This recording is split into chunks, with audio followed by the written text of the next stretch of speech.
to slide of the turf. Howard's Rock, the touchstone for the Clemson Tigers. Iconic motivational symbol that was plucked from the lowest, driest, hottest place on this continent, Death Valley, California. Today, Clemson's Death Valley is not hot, and it is not dry. It might, in fact, be the wettest place on the continent. Rains of biblical proportions are arriving and more on the way. But even if they gather two of every kind of tiger and leprechaun, the rain is a mere backdrop. Because when the Tigers run or kayak down that hill tonight, the Fighting Irish will be waiting. A potential playoff proving ground, soggy or not, and College Game Day is navigating the quagmire at Clemson. ESPN College Game Day. We're coming to your city. Good morning, Clemson. Yeah!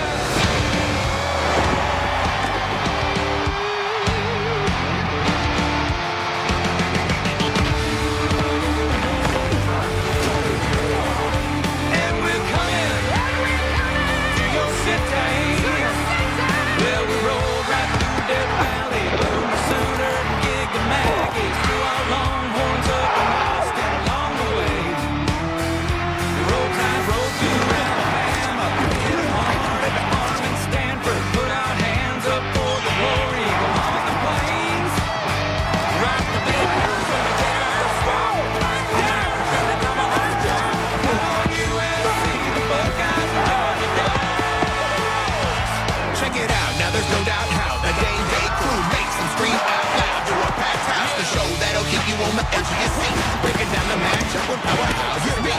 With Reese Corso, Des, David, and Kirk, you know ESPN is putting in that work. Like fourth and goal, get ready to play. It's time to keep on calling College Game Day. And we're coming to your city. If you want a little bang in your yin yang, if you want a little tang in your tang tang, if you want a little ching in your chang chang, come along, come along, come along. Yeah, we're coming to your city. No fear.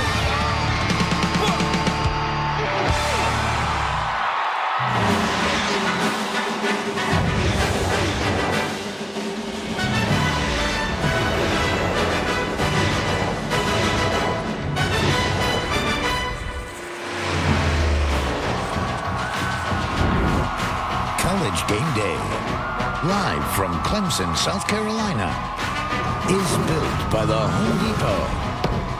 Proud sponsor of college football's premier pregame show.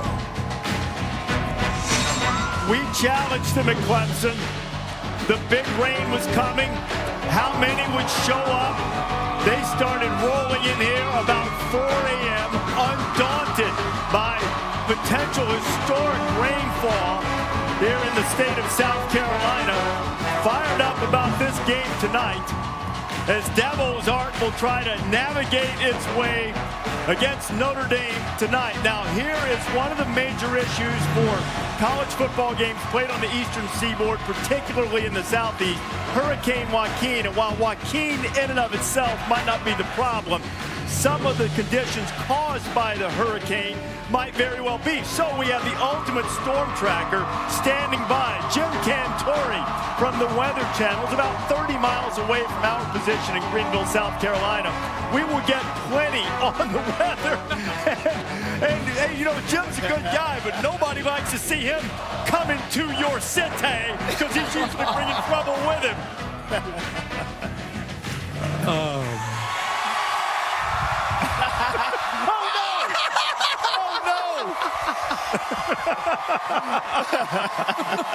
Take cover.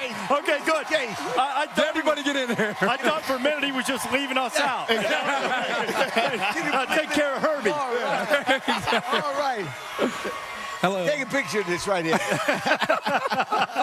It ain't going to get us. No, we're going to need that all day, all night. Hey, Coach, you know, I hope this changes your luck because the whole headgear thing, last 3 weeks, hasn't gone so well. Well, I'm going to try it from now on to get them all wrong.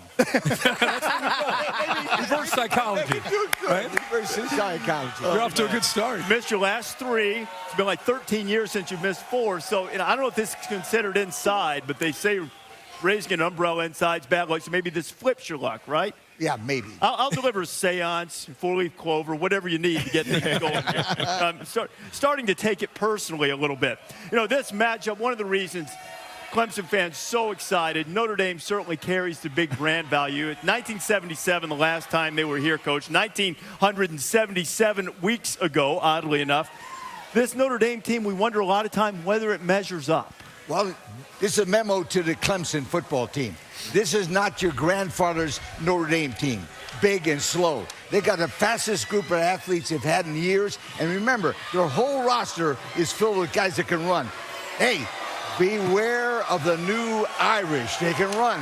They sure can. This might be his fastest team. But I did this on SportsCenter. Can we get a shot of this crowd one more time? This is what makes College Game Day so incredible. It really is. I mean, there's shows that go on the road, but Game Day and the student sections and they're standing in mud right now. They're just standing in mud. It's like a Woodstock feel out. This is just, these are great, amazing. It's going to be a great scene tonight, despite the rain. It really is. I'm expecting to see some mud wrestling out there. You might. I think tonight, you know, you got to look at the special teams, too. I think that's going to be a key factor in the game. And C.J. Sanders, return guy for Notre Dame, scored on a punt return. And the Clemson Tigers already gave up some big returns already. So watch the special teams tonight. You know, we're going to talk plenty about the weather, Des, but, you know, the great slate of games on this first Saturday in October, including one that's just a little over an hour away from here that also might be impacted by it's a chance, kind of a redo for Alabama after losing to Ole Miss. You know, this is a game that got away from them. They had 5 turnovers. This is a game where they cannot self-destruct. If you're thinking, what do they need to do to win the game? To me, it's run the football with Derrick Henry, play special teams, play field position, win the old-fashioned way with Nick Saban, where it's not pretty, but it's low scoring, and you win with defense in the running game. We'll see if they try that. How about Ole Miss versus Florida? In this game tonight, keep an eye on the Rebels' running game. The Gators' defense, 3rd in the conference against the run. So I think they're going to force Chad Kelly to throw the ball. You better stay away from that guy right there, Vernon Hargrave. So all I got to say is, Quincy Wilson, expect a long day at the office, young man. This is the one the people behind me want to hear about. Notre Dame and Clemson. C.J. Prosai, 600 yards, more than any Irish running back ever through 4 games. They've got a guy in Jalen Smith who is just an absolute game plan wrecker. But this is the guy who can destroy the Notre Dame defense. It's the one Brian Kelly worries about in Deshaun Watson. Brian Kelly's with Tom Rinaldi. Coach, how does the weather affect the game plan, if at all? Well, I think you really concern yourself with the kicking game more than anything else. You want to make sure that you're, you know, when you got to punt it, kick the ball, flip field position, and then obviously, you know, if you got to kick field goals, you want to be able to snap it, put it down. So I'm more concerned really about the kicking game than I am anything else, because you spend a lot of time working on wet ball and things of that nature. When you win the turnover battle, you're 26-1. How do you coach ball security in these conditions? Well, all week you're talking about it. You know, you're using a wet ball most of the week, and then it comes to fundamentals, really. You know, the fundamentals that you teach your kids all week, and they're cognizant of it. They know that they're going to get, you know, players ripping at it, and they've got to be really good at the fundamentals. Good luck to you. We appreciate it. Thanks, Tom. Appreciate it. Reese? Brian, Tom, thank you. And to Lee's point earlier, Notre Dame's depth and their ability to replace athletic guys with other ones. Look at the number of players that Notre Dame has lost for the season due to injury. This doesn't even include running back Greg Bryant, who would be getting a lot of playing time. He had an academic issue, not able to play. So the Irish come in here tonight, an opportunity after what was supposed to be a tough September schedule to beat a legitimate team. But they have the weather, which could end up being the great equalizer. That's a great graphic because it shows you how many players they've lost. But when you really look inside it, they beat LSU in a bowl game. They built their entire offseason and their offense around Malik Zaire. Guy guy that was a dual threat guy that can run and throw. And boy, they were going to have an exciting year. And they lose him for the year early in the middle of a game where they're trailing. And Deshaun Kaiser, who's never really taken a meaningful snap, goes in there and ends up bringing him back to win the football game. I think that created confidence not only for him, but the players around him. He's now since then gone out and played very, very well in their last 2 games. And now this is the first real test. So I think this speaks volumes, Des, about the ability to go out and recruit players with Brian Kelly and the depth of speed that they now have that Lee referred to. This is different. And to think they lost Zaire and they're starting tailback Folson and they're still doing this. It's pretty remarkable. You know, not only the ability to recruit players, but to develop them too. I think that goes, you know, people don't pay enough attention to that. I think that Brian Kelly and his staff, they've done a wonderful job losing a starter a week the first 4 weeks. I like to talk about Ole Miss and Florida, though. This game featuring Laquan Treadwell, an all-star wide receiver, against Vernon Hargraves, a cornerback who's a shutdown corner, probably the best cover corner in the country. I was talking to Wojciechowski before I came out. He said, Desmond, there's supposed to be 7 teams, 9 scouts for this game. That's a great matchup. That's how, we talk about the game within the game. Yeah. Laquan Treadwell versus Vernon Hargraves, something to keep an eye on. Yeah. Well, these 3 road teams all have first-year starting quarterbacks starting for them in a hostile environment, the most hostile environment they're going to be in. I think the key to win one of these 3 games is the quarterback that can stand the pressure more. Yeah. You're going to win the game with giving them. You know, Deshaun Kaiser came off the bench to make the big play against Virginia, but I've been to the grounds, no disrespect to UVA. That's not this. It's not the same thing that Kaiser's going to see later on tonight. Now, as we mentioned, this whole weather situation's a mess on the eastern seaboard. We understand football's significance or the lack thereof relative to people staying safe. State of emergency in the state of South Carolina. Our buddy, the storm tracker, Jim Cantori from the Weather Channel, is in Greenville. So, Jim, right now, I know some parts of this state have already been inundated with rain. Yeah. Where are the biggest impacts on college football today? Yeah, I mean, first of all, Charleston, South Carolina is going underwater. I mean, that's the big thing. But we're going to feel this all the way into the upstate. I was just looking at some of the games that will be potentially impacted by the weather. Alabama, Georgia, I think is fine. Duke, North Carolina State, Wake Forest, they're all hosting games today. I don't think there's going to be big wet weather. But as we get into tonight in Clemson, it looks like the peak of this rain event. You can already see it's pouring. I mean, look at the Freedy Falls behind me here, absolutely roaring. There's another 4 to 8 inches of rain here to come in the upstate. And this could peak, guys, especially during the second half of this game. So everybody that comes into the game, especially the fans, may have a whole different story once they get out of that game and head home. And, of course, we know that you can play football in the wet weather, but it is going to be ugly, and it could be real ugly in that second half. All right, Jim, thank you. We'll keep Jim around to check in throughout this edition of College Game Day. Jim looks like he'd be a great safety. You know, he looks like he'd come down and just lay you out. Yeah. He got that look to him. Jim's got a little edge to him. Did you see the thing when it lightning during the snow during the offseason? Jim started screaming. It was like he made a big hit on a receiver crossing the middle. Right. You know, a few other games that have been impacted by the rain. You see the list here and what the forecast is. It also includes Michigan and Maryland. That was supposed to be a night game. They moved kickoff to noon Eastern time. So the Wolverines will take their Big Ten act on the road against the Terrapins and kick it off at high noon. On the subject of the Big Ten, the #1 team in the land going on the road. How about Ohio State against Indiana? Should be an interesting game. Now, the Buckeyes quarterbacks Cardale Jones and J.T. Barrett received a lot of attention during the offseason, but these guys, they have not lived up to the praise so far. They go up against the #1 scoring offense in the country. You got the Hoosiers averaging 35 points a game. But the key for the Buckeyes, give the ball to Ezekiel Elliott, control the clock, and you'll walk out with a victory. Big game today in Fort Worth, noon on ABC. Of course, TCU last week, the tip pass to keep their season and their hopes alive. But how about the way Trevon Boykin and Josh Dotson have been playing, the big playability, getting downfield, making so many plays. The Texas defense, Coach, better be ready because they'll be challenged today. Texas second, Baylor in Jerry's house. Baylor's offense is red hot. They lead the nation in points scored, averaging 64. Quarterback Seth Ruffalo is the leader. Receiver Corey Coleman leads the nation touchdown passes with 8.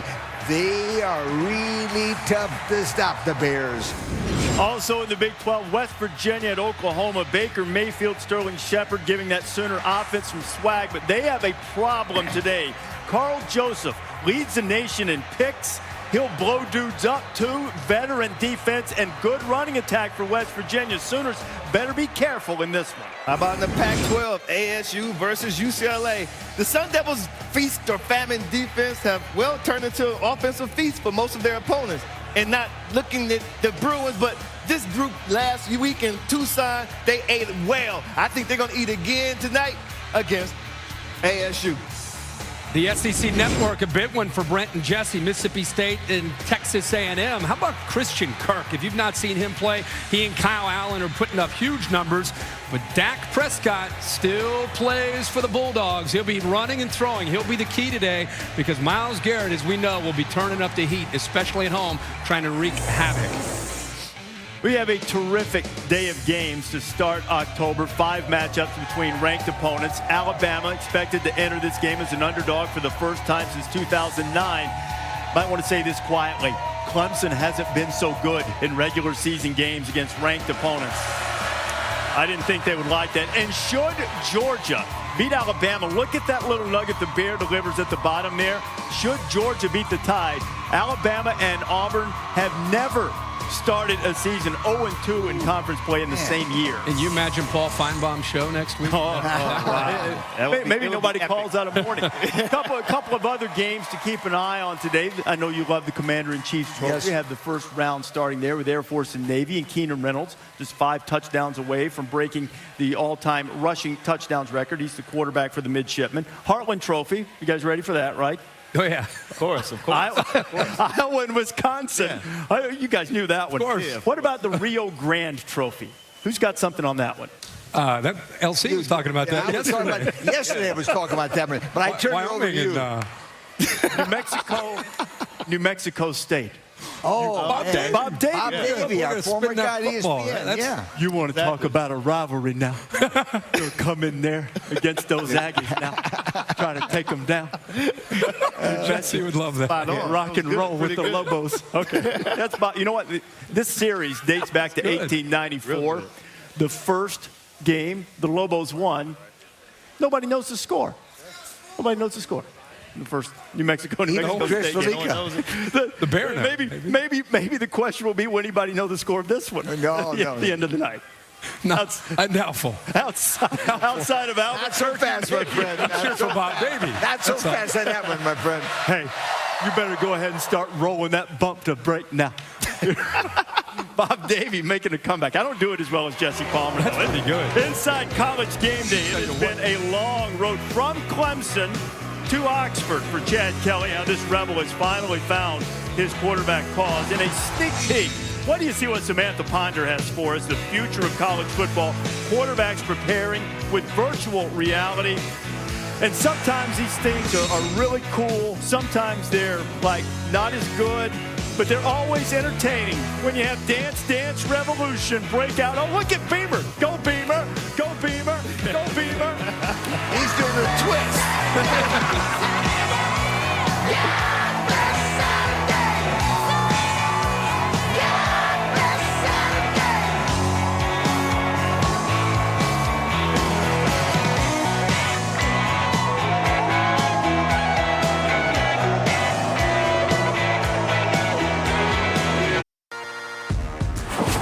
College Game Day is built by the Home Depot.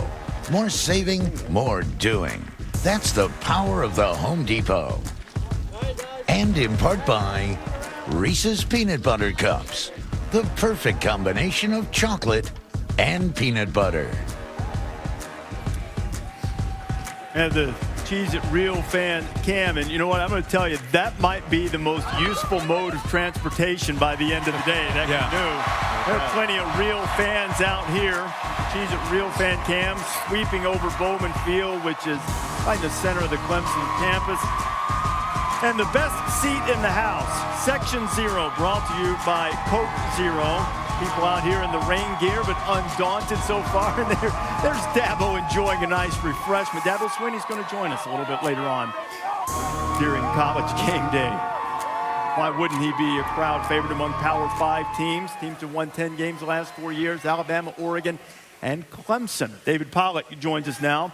Thursday night, David, you saw another ACC team, one that perhaps we thought could be in the mix. It wasn't a conference game, but what did you think of what you saw from Chris Felica's Hurricanes, Miami against Cincinnati? Cincinnati Bearcats. It was a little disappointing. It was a little bit disappointing, especially the offense. Kai and company scored 3 points in the second half. So it was, if there's fire out golden signs before the game and they're 3-0, I'm like, this is kind of crazy.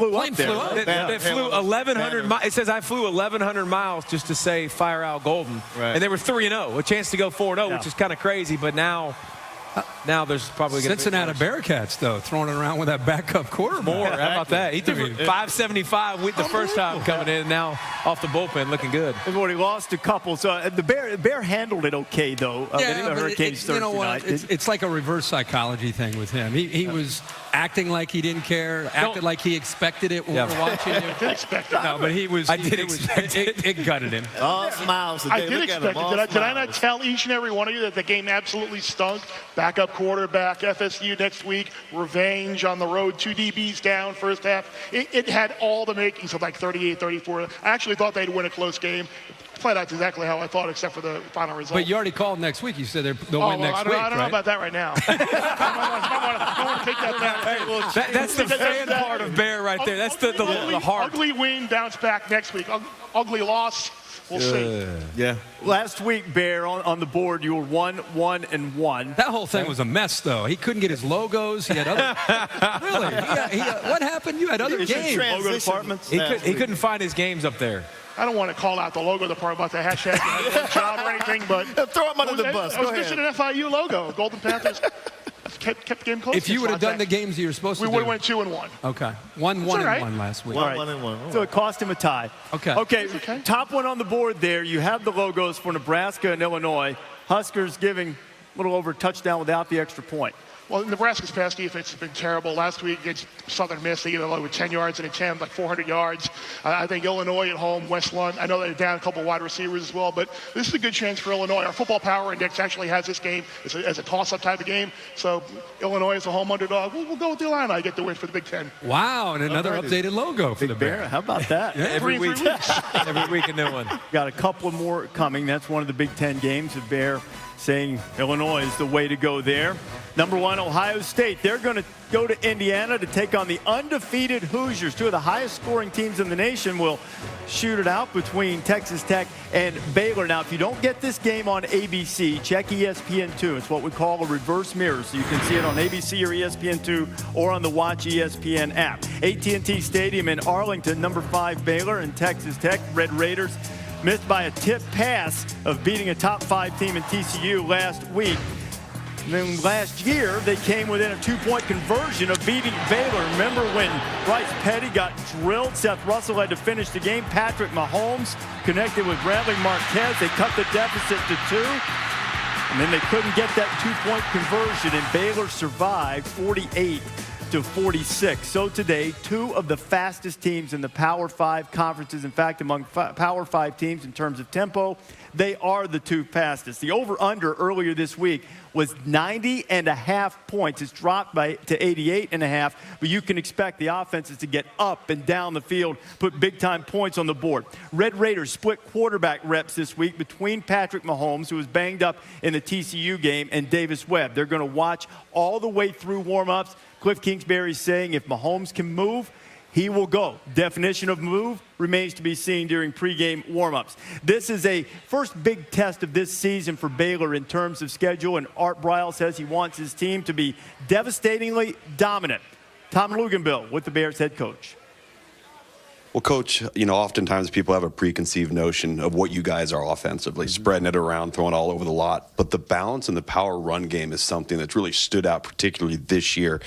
How did you philosophically get to that point where you can have that balance and have that power, yet still spread people thin? We've always run the ball well, and we kind of like the preconceived notion that people think we just spread it out and throw it every snap. But we understand when you got to get, a yard and a half, you got to be able to get it, and that's what continues to drive. So that's something we really take a lot of pride in. We're always going to be good up front. We recruit really good offensive line. We got a great old line this year. We're going to have tough running backs, and we do throw it enough that it does help us in the run game. With Seth Russell now, he's got some games under his belt. Maybe not as pleased the first couple of weeks, but put some things together last week. 12 completions, 6 touchdowns. How would you assess his progress to this point, and what does he need to do to continue to take that next step against Texas Tech? You know, I like Seth. I like his attitude. I like his personality. I like his chemistry with the team. You know, but he's got a lot of growth in front of him, and that's the exciting part to me because he's a guy that really cares about the football team. He's got a lot of talent, and he really studies the game. So I think the best is yet to come. There might be a bump or two along the way, which we've had, but, you know, I really think that his talent level and his dedication and attitude is going to help overcome everything. Briles believed that his team sort of turned the corner, the victory against Rice, in terms of being locked in on both sides of the ball. Now, you can expect plenty of fireworks. You look at these numbers here on the screen. Less than 20 seconds for play for both of them. They score quickly. And Texas Tech, David, the coaches readily will admit their defense a complete work in progress right now, to put it kindly. Yeah. Dare I say that this game could swing on Baylor's defense? Yeah, listen, Baylor's wrapped up their preseason schedule, so now we get to actually see them play some football, which I'm excited to see. But their defense has struggled so far. The difference in this game for me is they got a guy up front, Billings, and they got a guy up front, Oakman, who can make enough plays. They can get some sacks. They can get some stops. I don't know how the Raiders get stopped. So before Kirk says your pick, I'm going to go ahead and tell you, I've got Baylor in this ball game in their first game of the season. You stand by. You told me you think Billings will be the best player on the field? No doubt. And Billings is head and shoulders for me above Oakman. It's not close. I mean, he's big, strong, physical, quick, active. He's number 75, watch him, the defensive tackle. He'll make enough plays where he'll get that defense off the field some. I like Baylor's balance on offense right now. I know they haven't really played a lot of teams, great teams you're going to measure yourself against, but they still maintain the high level of balance. Offensively, they're passing for over 380 yards a game, and they're running for over 380. So I like the balance. Shock Linwood, to me, the running back, I think he's the key because he allows them to get yards on the ground and eat up the clock just in case they get in that shootout and Texas Tech are scoring a lot of points. Then they can control the clock with Shock Linwood. This guy is averaging so far 8.6 yards per carry. He's the best back in the conference. I think he's going to be a difference maker in today's game. I like Baylor, too. I really like the back on the other side. I think DeAndre Washington's been a really nice surprise to see what he does. And if you watch college football today and you see teams scoring in the 40s and 50s and 60s, these are the two teams that are kind of the poster child. And the reason it's so effective with 387 through the air, 380 on the ground, is because as a defense, they spread you literally from a formation standpoint, sideline to sideline. And so what you do as a defensive coordinator, you've got 4 receivers out there, 2 over here in some cases, 2 way out there. So you've got to move defensive backs way outside. Yeah. When you move your defensive backs out there, you don't have the numbers in the box to be able to match up. So teams like, especially Baylor, 5 veteran offensive linemen, one of the best backs in the country, you can't stop both the passing and the running. So you've got to commit one way or the other. And what Art Briles has mastered is once you select, we're going to load the box to stop Shock Linwood, you're going to give up a 70-yard touchdown pass. Once you say, oh my God, we can't let him throw the ball on us, Shock Linwood's going to run for 8 and 10 yards a time. So that's why the only way you can stop this offense is you match up defensively in the trenches. That's the only chance you have to stop them because you just can't get the numbers right. Lead the nation. I like Baylor too, by the way. Yeah. Boy, you missed your chance. You had a chance to call and make it. You started talking, so I didn't. Right. The Baylor leading the nation in rushing. Texas Tech, we'll see how they bounce back from that heartbreaking loss against TCU last week. Neutral site game ostensibly being played in AT&T Stadium. It is weather. Not neutral when you play in Norman. At least that's what you'd think. Though Oklahoma went 1-3 in Big 12 play at home last year. In West Virginia, 3-1 on the road. Could it be that West Virginia is going to roll in some defense there in Norman and sneak out with a victory? You know, West Virginia's defense is highly ranked, but perhaps that defense isn't just a product of a weaker opening schedule. The Mountaineers 10th in defensive efficiency, and that is after it is adjusted for the strength of the opponent. Now, this somehow turns into a defensive game between the Mountaineers and the Sooners. That'll run counter to a couple of their meetings as Big 12 opponents. 99-point game 3 years ago. Last year's 78-point game with Samaje Perine went for 242 and 4 touchdowns, ran through Mountaineers, and saved a ton of couches in the process. But Oklahoma is starting to find a little bit of swagger. They will be challenged today by the Mountaineers. Bob Stoops is wired. All right, man, listen up. Important day, all right? Let's take advantage of practice, get all our assignments ironed out, all right? Hustle around. Let's go. Get a break. When you look at the quarterbacks in this league and the innovation with the offensive coordinators and spreading the field out, being able to run and throw, the combination of both, I think it makes it challenging to limit these teams. What my big boys looking like today? Looking like $1 million. Looking good? Was there any threat to you? He was going out the other window. The back was. Baker Mayfield has shown flashes of not only being a great thrower, but ability to scramble and make plays with his feet. That's his option, just to throw the screen, right? Or the Will backer passed you up. You've got to be ready for play at you. You went way too far. You've got to be able to score points. You know, anytime you're playing other teams that are highly productive in their offense, you've got to be able to do that. I mentioned how Oklahoma was able to run with Pirine last year, but this is a really different Oklahoma-style attack right now. They're not running it as often nor as effectively, and their passing rating last couple of games against West Virginia hasn't been very good. But entirely different system now. This West Virginia defense is pretty salty. What kind of trouble the Sooners have today? I think they're going to have their hands full with West Virginia's defense because Tony Gibson is the second-year defensive coordinator. Now, under Dana Holgorsen, this is the first time since he's been a head coach there that they've had the same coordinator back-to-back years. Why is that important? Because it brings familiarity for the defensive guys. Now they know what the expectations are, how they're supposed to execute their assignments, and they have great leadership now. You have Carl Joseph, who's actually tied for the lead in interceptions in the nation with 4 interceptions. So you got greater leadership, familiarity with the coordinator and what your assignments are. I think the Sooners are going to have their hands full with West Virginia's defense. And? Sooners. Sooners? It was like, they're going to have their hands full. You know, Oklahoma. They haven't played a great offense yet. Yep. So I am interested to see this defense against a great offense. Maryland last week. Like I said, they haven't played a good offense yet. I'm interested to see. I'm interested to see this defense. But I'll tell you what. I turned on the tape last night and watched them against Maryland. Tell me, Joss. What did you say? You know what I saw? I saw a bunch of dudes with some bad attitudes. Yeah. And that's what I like. Carl Joseph leads the way with Carl that. Joseph, Worley's an NFL He's a mean corner, dude. linebacker. They've got a bunch of guys that have a chip on their shoulder that don't like people. And they like to hit you. They have bad attendance. I love that. I think West Virginia wins this game because of their defense. I'm more concerned, I think, about their offense than I am their defense. So, and if you didn't hear me, I think West Virginia. Yeah, Mountaineers. Mountaineers. I know Reese likes that one as well. I just think that all this talk about West Virginia defense, and it's legit. I think it's more about the Oklahoma offense. They've yet to really kind of – Baker Mayfield is a great story, and what he's doing, I think, has provided a spark. The intangibles are there, and they haven't been there for a while. But I think Sterling Shepard, he's got to be getting lower back pain. He's been carrying this offense from a perimeter standpoint for 2 or 3 years. Who else is going to step up and take some of the pressure off of Shepard? This is going to be a game, whether it's the running game of Pirine or another receiver, whether it's the junior college kid, D.D. Westbrook, somebody's going to have to take some of the pressure off. And also, can Mike Stoops' defense get a stop? Yeah. Because this is the first time we're going to find out if this Oklahoma defense has really improved. Tennessee challenged them a bit, but this offense with Dana Holgorsen is going to challenge them in a big way. I'm going to go with Oklahoma. You know what?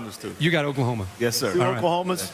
2 West Virginias. 2 West Virginias. The Bears got the Mounties, too. West by God? Does it? Yeah. Bear's not paying attention. Bear, I'm with you. You got Mounties? Well, historically, College Football Matrix is a really great website. Week 5, over the last 5-6 years, has produced the second highest number of upsets. So be careful. Oklahoma's lost a couple of 11 a.m. kicks early the last couple of years. Dangerous game.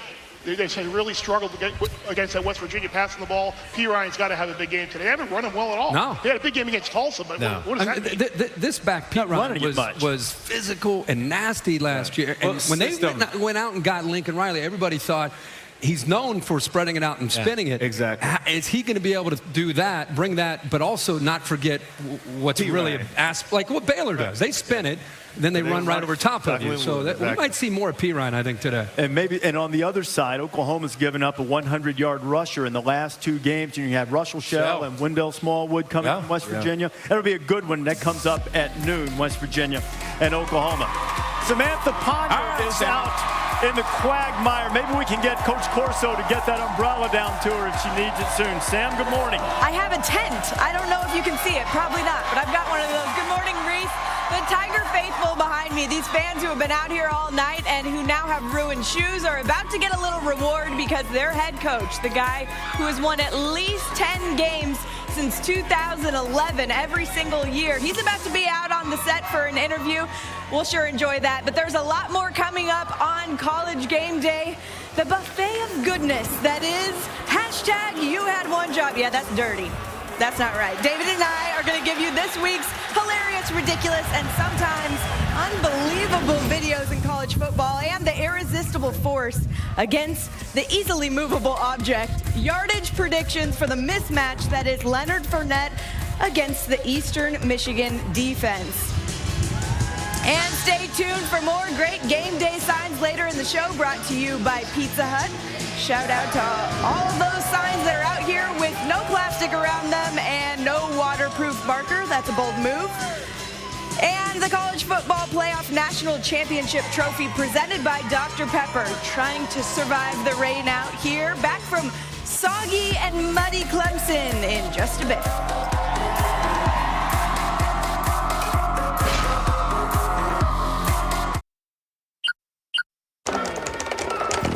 Good day, Coach Crichton. We trust you are familiar with your target. 6'1", 230, fast, strong, powerful, hideous. He's run for 631 yards in 3 games. You are 127th in the nation against the run. Dead last. This assignment, through cruel fate or calculated schedule, falls to you.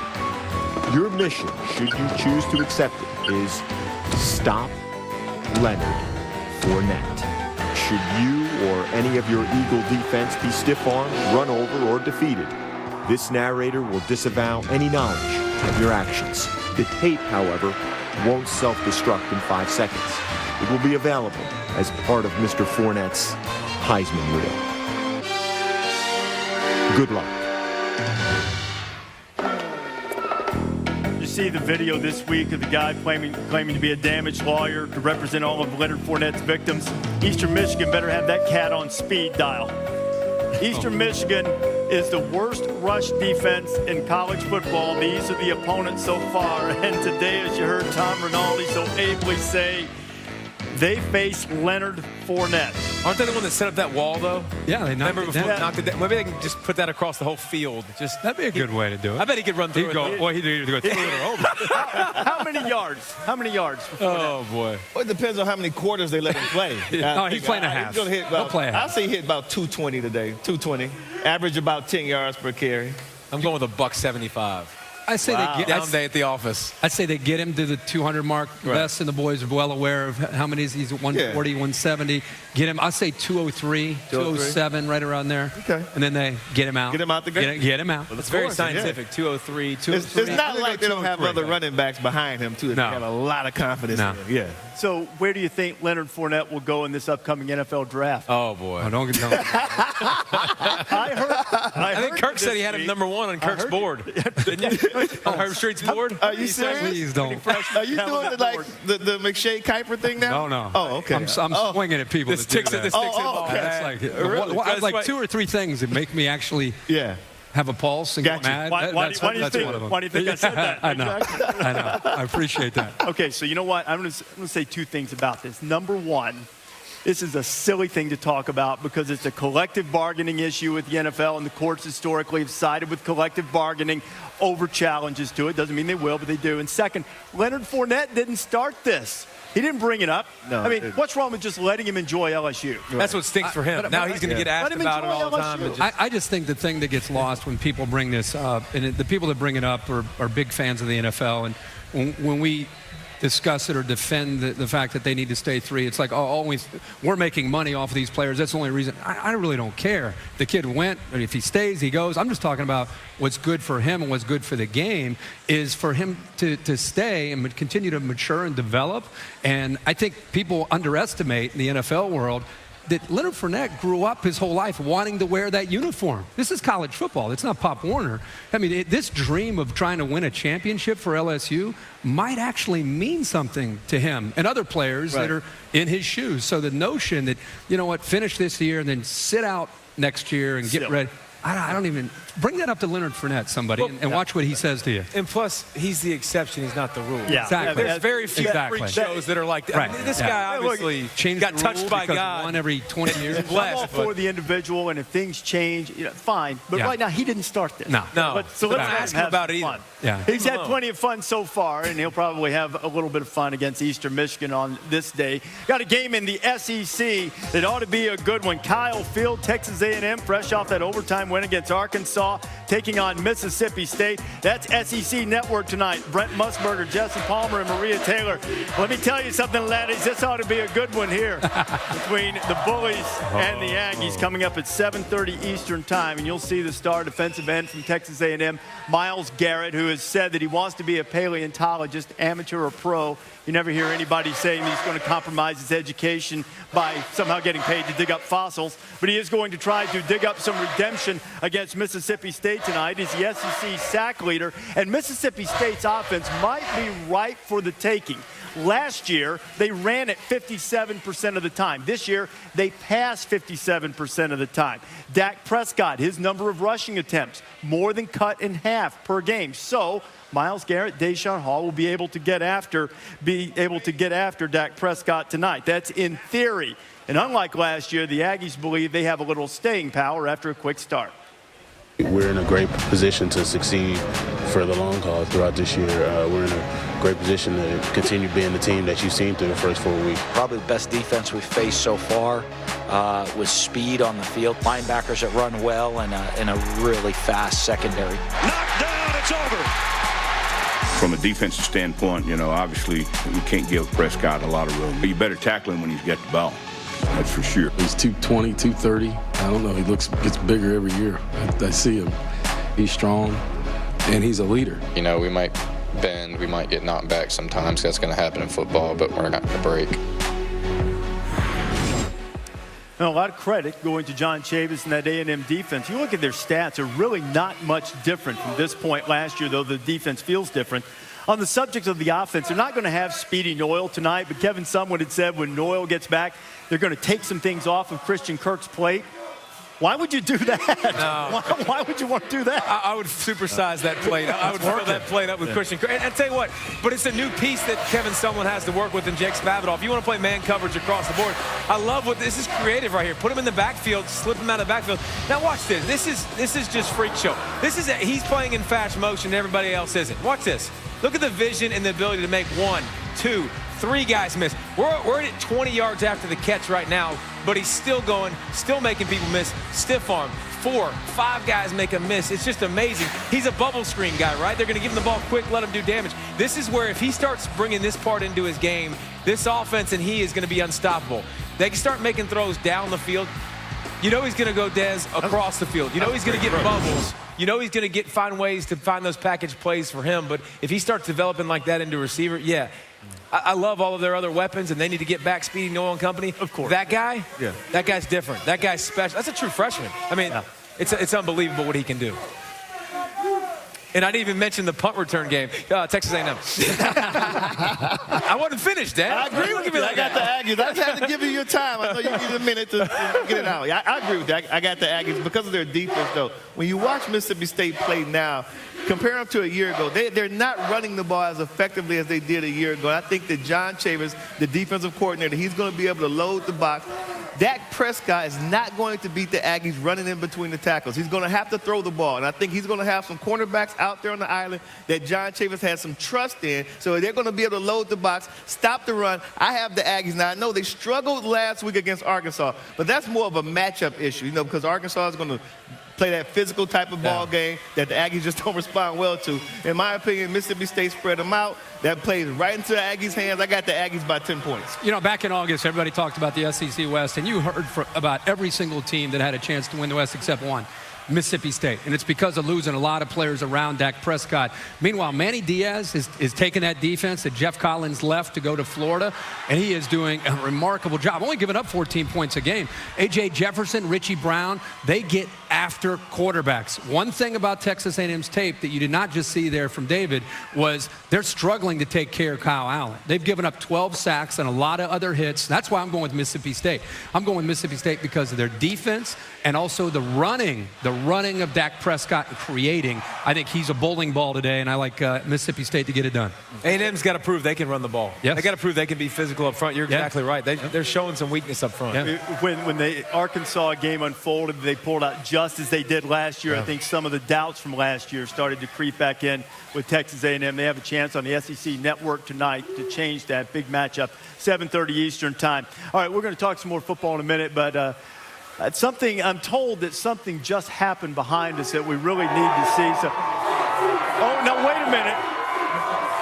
And he's clearly in the weight room yesterday. This is exactly. oh, no. Oh, no. Oh, no. No, he didn't. Oh, no. That's what I'm talking about. Yes, sir. Look at him. Now he started it. That's what he started. Now that's the first I told you I'm waiting for a mud fight. And then he gets on TV. Got a couple more hours. Now there's a few more hundred they're going to join. Well, you know what? Here's the idea. Look at me, Mom. Look at me.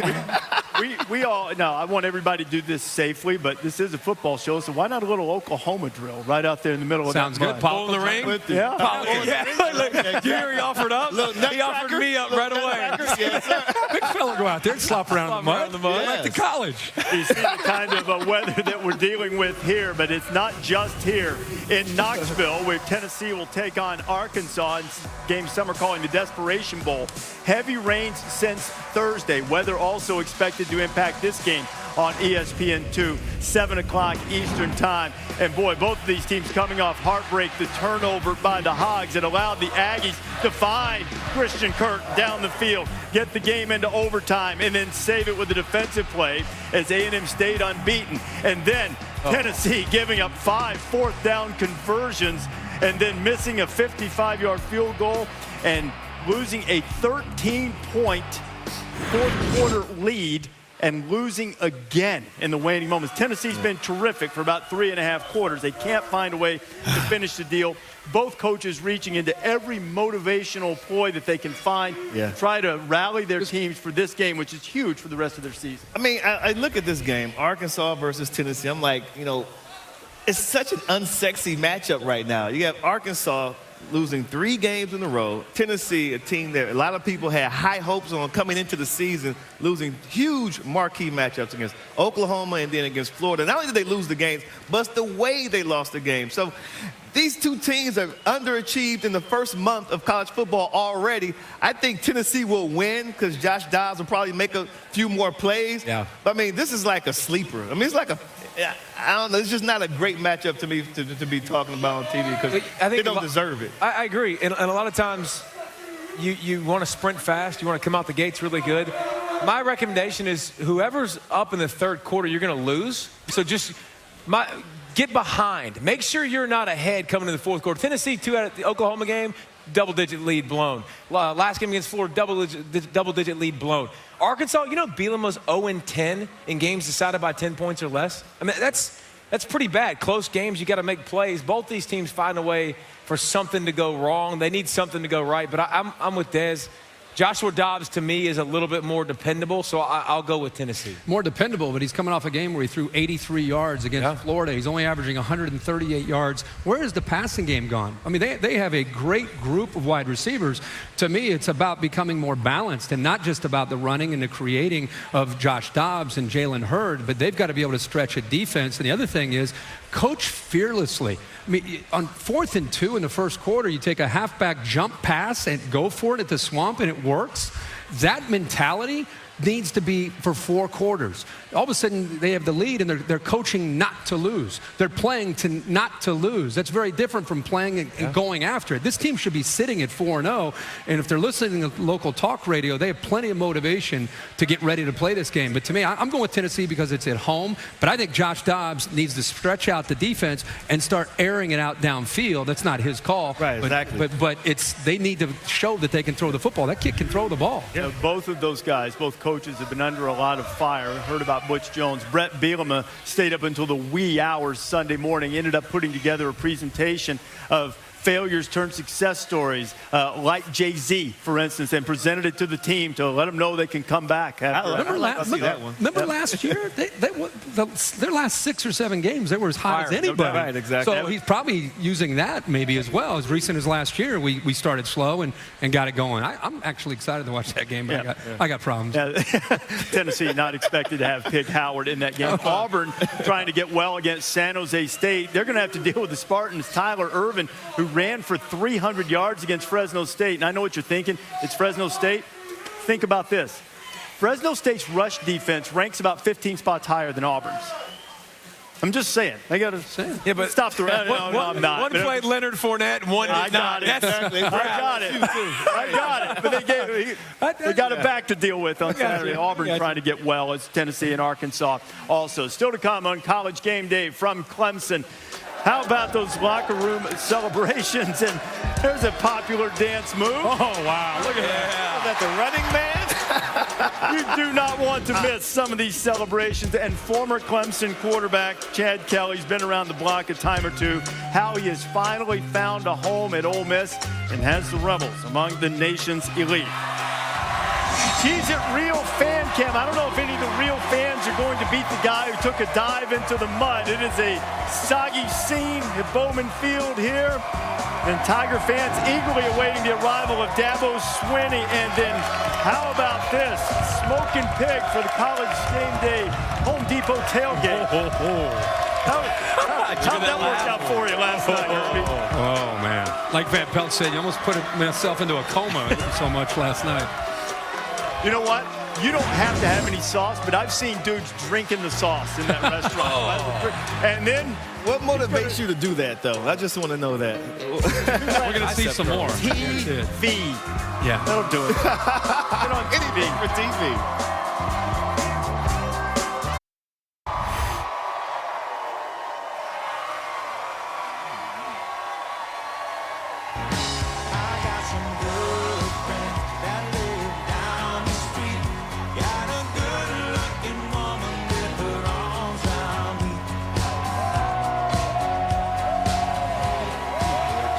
Tremendous scene, a sea of orange behind us on Bowman Field here on campus at Clemson as they await the arrival tonight of the Fighting Irish, and it's going to be in difficult weather conditions. Everybody knows about the Hurricane Joaquin and the other systems that has caused and the mess it's causing throughout the east.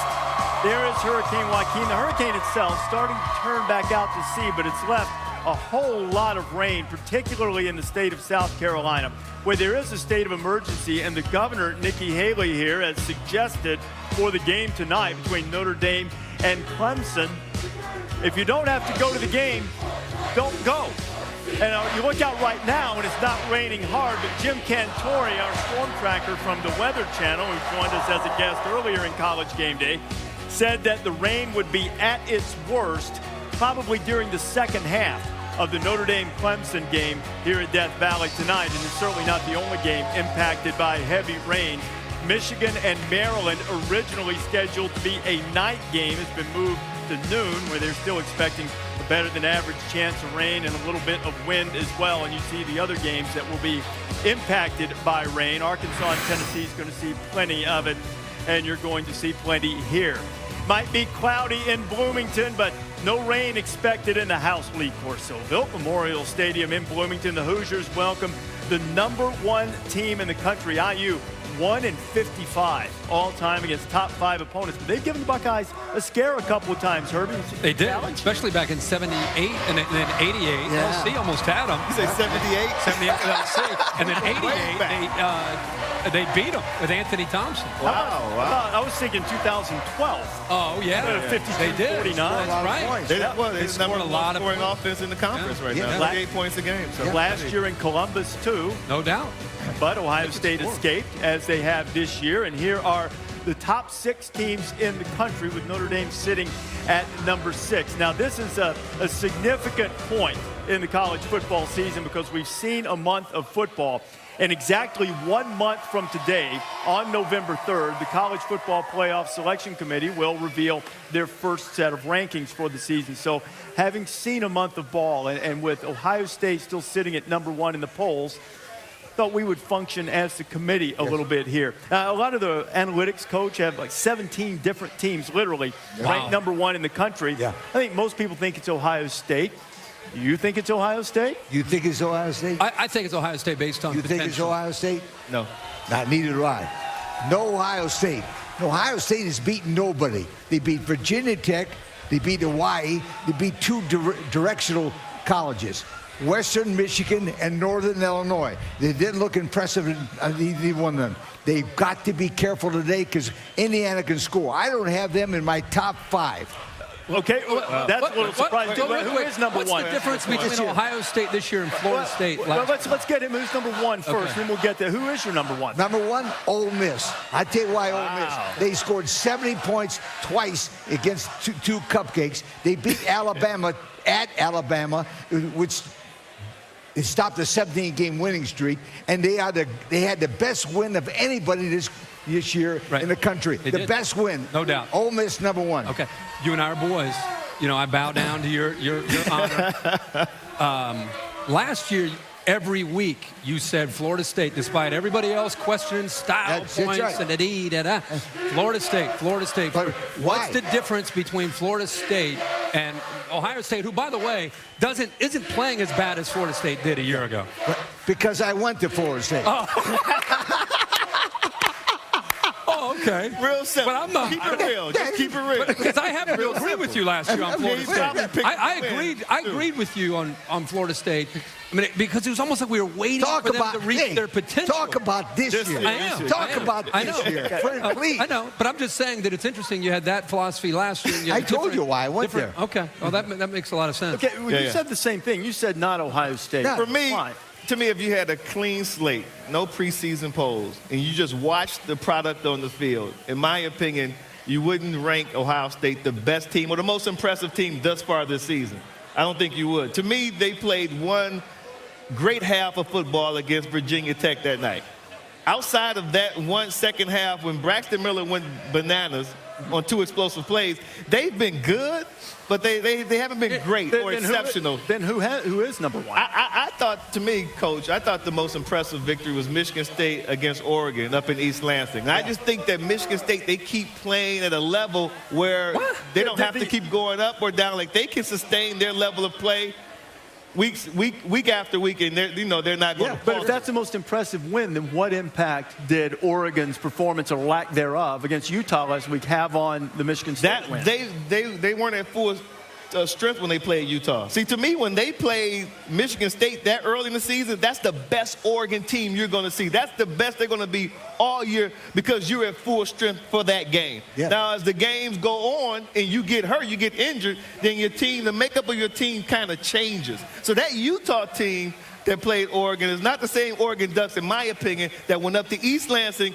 and that was a heck of a game, but they lost to the Spartans, even though the quarterback had a broken finger. And that's why I have Utah number 2. Yeah.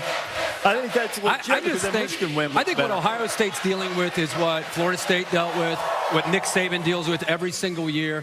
When you don't feel threatened, it's really hard, no matter what a coach says, to show up and play inspired. And in college football, when you don't play inspired, you go through the motions. You're not going to play your best. Ohio State felt threatened when they played Virginia Tech, and they played like a number 1 ranked team. Since then, they've just been kind of doing enough. By the way, compared to what Florida State did when they would pull a rabbit out of a hat and win games in the second half, Ohio State's still dominating people, and they're not playing their best. Northern Illinois was an exception, but other than that, it's not as if Ohio State's pulling games out in the second half. Right. And at any moment, they can do that. When they do that, they're by far the best team. They pulled the Virginia Tech game out in the second half, and if that quarterback didn't get hurt, not saying they would have lost, but it would have been a closer game. They pulled the Northern Illinois game out, in the final seconds of the fourth quarter. Virginia Tech has lost 2 already. They lost to East Carolina last week. You know what? The Northern Illinois game, you and I have talked about this. I know it was a touchdown, and all the credit in the world to the Huskies. Yeah. When Ohio State had to get the stop,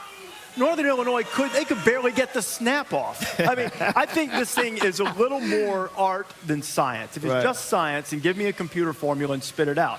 You have to have a little subjectivity and evaluation. And, when you have as much firepower as everyone boasts about the Buckeyes. I mean, we're sitting on the set with me, you, and David Pollack, and Pollack's like, oh, my God, you look at this offense, and they're missing 3 starters on offense, the Virginia Tech game. They're going to score 60 points a game after this. And it's not even close. So you wonder why aren't they playing up to their potential? Maybe because they don't have motivation. I don't know. But in my opinion, they're not playing up to the potential that we expect from them to be the unanimous #1 team. David's probably looking for Mike to defend himself a little bit. I think it was a fair point. But that's what he said, they have the offensive firepower to do it. Yeah. But this sort of illustrates what it's going to be like in the selection committee room. And because of that, we took a poll and voted in a very similar fashion to the way the selection committee will rank them. And here's what we came up with.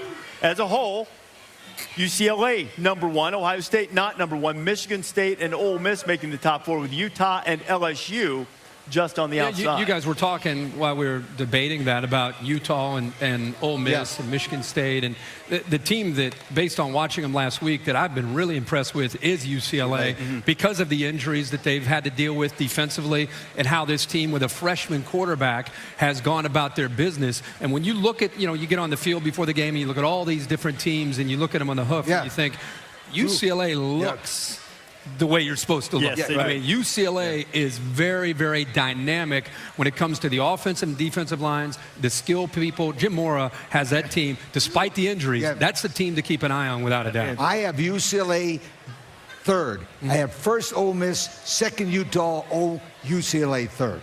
Yeah, but your vote counted like everybody else. That's it. we can make him the guru and make the decisions for us. Tom Rinaldi, we've got our rankings so far. You're out there in the middle of the crowd this morning. What do you have for us, Tommy? We're still ahead on College Game Day here in Clemson, a ranking of a very different kind. Names like John Travolta or Justin Timberlake or James Brown or Michael Jackson, some of the greatest dancers in modern era. Are we really ready to add to that list these guys? College football coaches who've turned the locker room after a win into a full-out dance party. These modern dances are difficult, but I try hard. I can do a pretty good stanky leg when I need to. And a look there at Dabo Sweeney talking with George Whitfield and Sam Ponder. We'll be hearing from Dabo about more than dance moves, how to maybe spark that dance against the Irish. And today's Game Day greatness, perfected by Reese's, one of the greatest traditions here at Clemson, the famed Esso Club, one of the must-see stops here in Clemson. The Esso service station, that was a gas station that later served beer before changing over to a sit-down restaurant and bar back in '85. Sports Illustrated said it was the #2 college sports bar in the country. Taps flowing at the Esso. Back in a few at Clemson. College Game Day, built by the Home Depot, is brought to you by AT&T, mobilizing your world, and Jiffy Lube, experts around every corner to help you leave worry behind.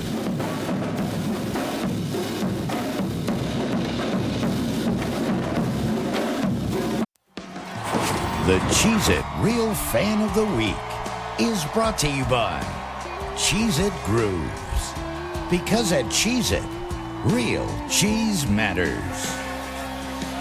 Quite the crowd here in Clemson, South Carolina. These are some dedicated fans. They've got a long day ahead of them. Kickoff not till after 8 o'clock tonight. Yesterday, a lot of fans were out here hanging out, playing a little cornhole at the Cheez-It tent. Not that rainy or muddy yet, so everybody was enjoying that. Our winner, of course, is the Cheez-It Real Fan of the Week, and that is Christopher Chase Lawson. There's Chase, a grad student originally from Huntersville, North Carolina. Chase has been to 20 different stadiums to see the Tigers play, but how about this? 2 weeks ago, he drove to Louisville, got in an accident on the way to the game, but got a ride from a police officer and still made it for kickoff. That, Reese, is a good fan. Sam, that is a real fan and impressive. Glad that Chase is okay. And he's also one won a cornhole tournament where they used to play football here. Coach Zero is counting us down to kickoff, an hour and 40 minutes or so from kickoff between Texas and TCU. That's on ABC. The Longhorns have struggled against ranked opponents 1-10 in their last 11 games. And the Horned Frogs, after their miracle victory against Texas Tech and then surviving that late lateral play, ranked 4th in the country. They've won 12 in a row. Only Ohio State has a longer active winning streak in FBS. George Whitfield has joined us now. Typically, this is the part for George's gauntlet, but they've covered up Bowman Field behind us, so we had to seek shelter. On the game that we just saw the teams arriving, TCU and Texas. Trevon Boykin has come in as a Heisman Trophy candidate. What is Texas going to present to him that he can deal with today? Well, Reese, he's going to get a lot of different looks, and he's got to make some pre-snap reads. Here he is. He's got a man side to the play, and he has a zone side to the play. We see ahead of time what Texas Tech is going to do. He looks down to his left. That's the man side. They're in zone. Get off of it. Here he goes back to the zone side. Great anticipation, back of the end zone. Great shot tonight again, or really today against Texas. If he's good pre-snap, he's going to have a great night. That game's coming up at noon Eastern time, about an hour or so away from here. Alabama and Georgia. Georgia's Grayson Lambert's completed 33 of his last 35. You know Alabama's going to adjust. How do you see him handling adjustments within the game? Well, no question. They're going to have to do some in-game progressions. He has to pounce on their tendencies. Here against Southern, they ran a curl flat in the first half. That's what we're showing you. GA Steve Shemko found this corner getting over-aggressive. Lambert reads that, comes back with a curl and go. Great bomb here in the back of the end zone.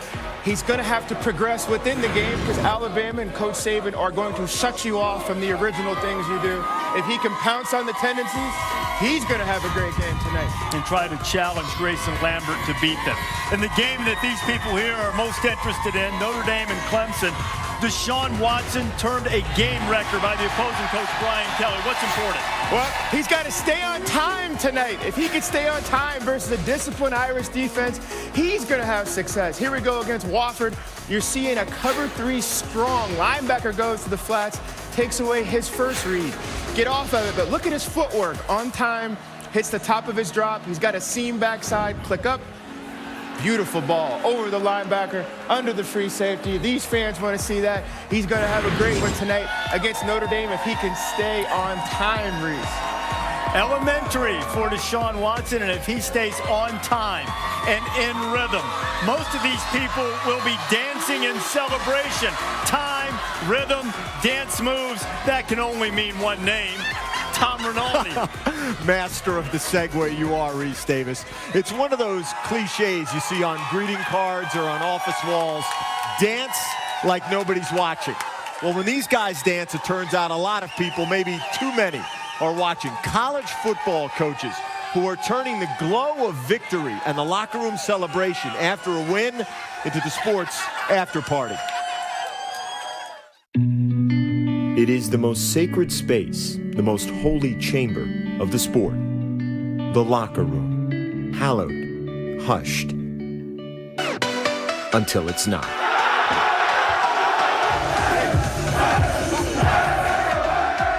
Winning is not easy, and there's nothing like that locker room after a win.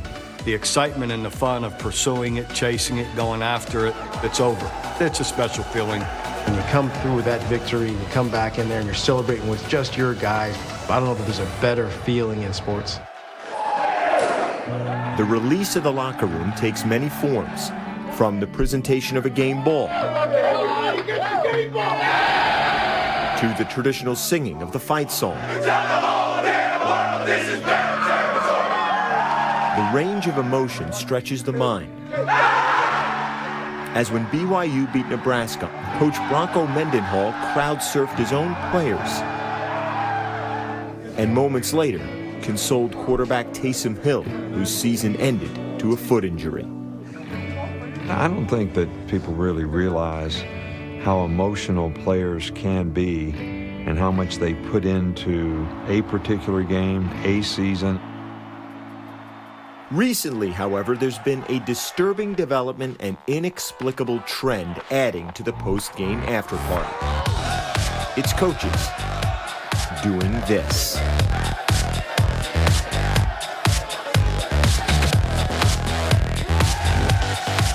My wife says there was a reason why we didn't have a band after our wedding. They were concerned about me getting up and dancing, so don't keep me from trying, though. If the dancing has a godfather or a person to blame, it may be Mike Gundy at Oklahoma State. I'm the dance circle king. I invented the dance in the locker room.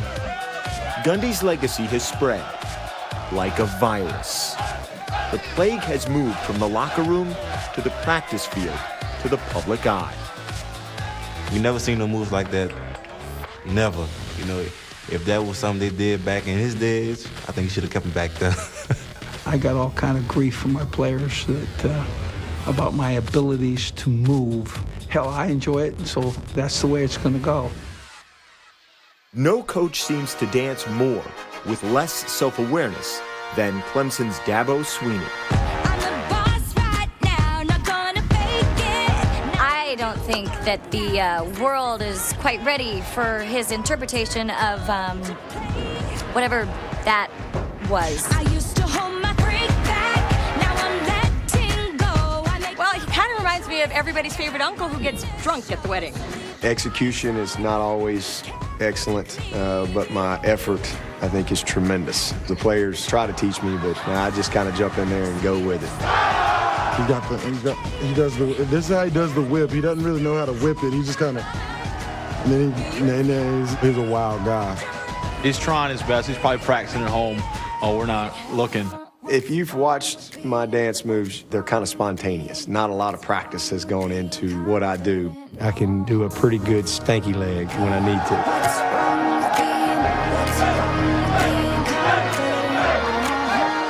Stanky leg or two left feet, allergic to rhythm or ignorant of the beat. The locker room welcomes you.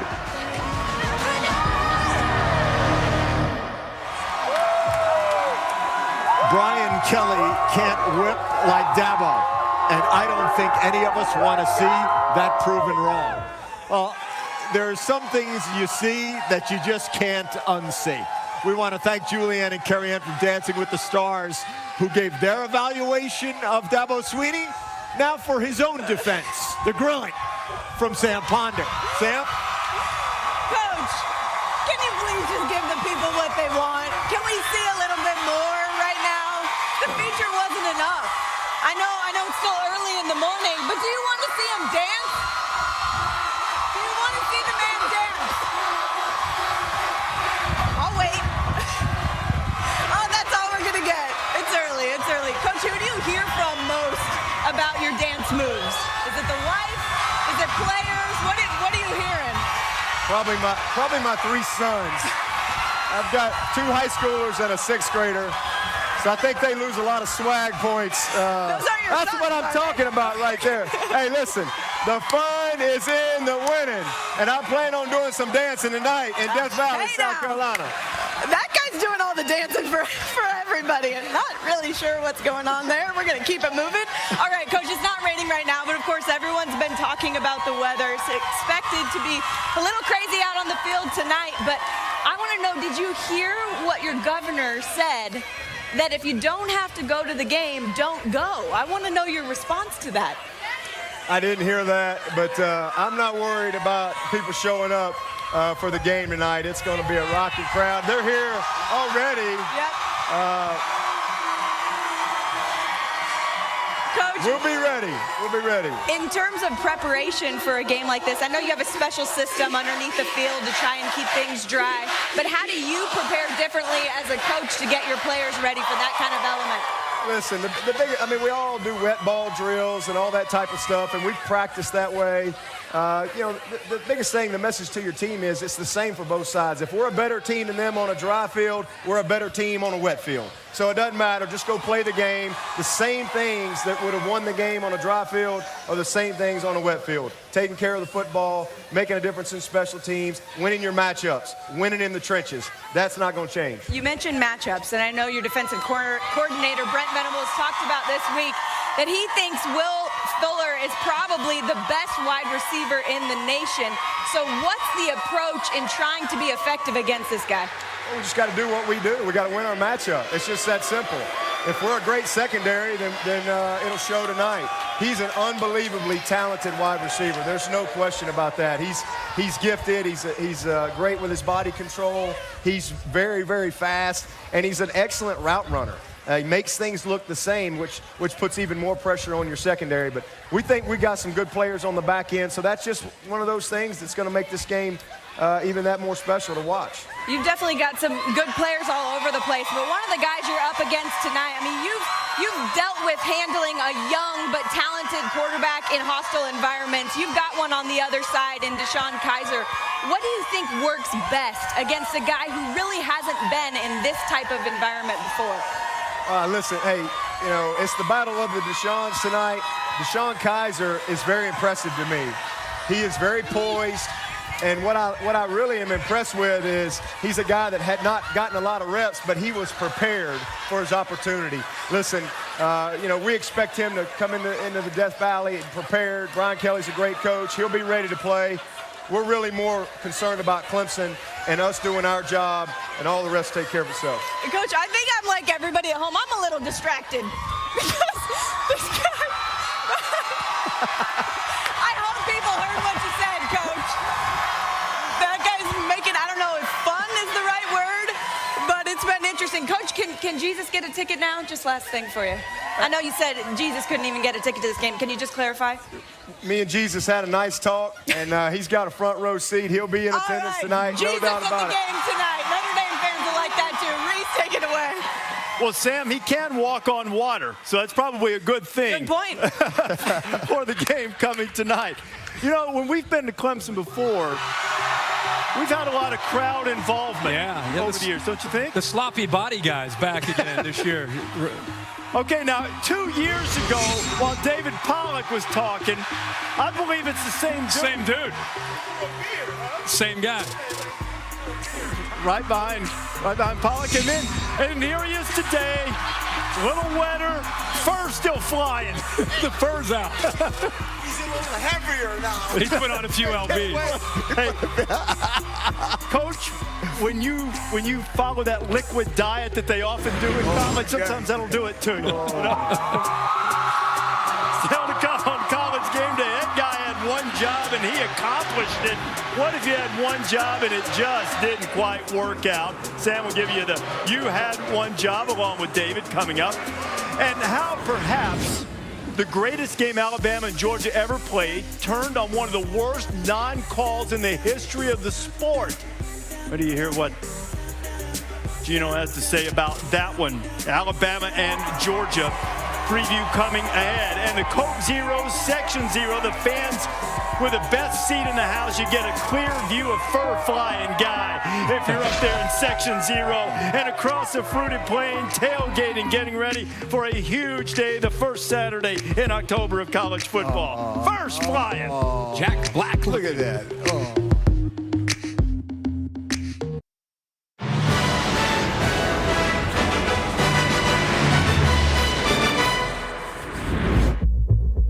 50 years ago, almost to the week, the chapel bell at Georgia rang all night and into the wee hours.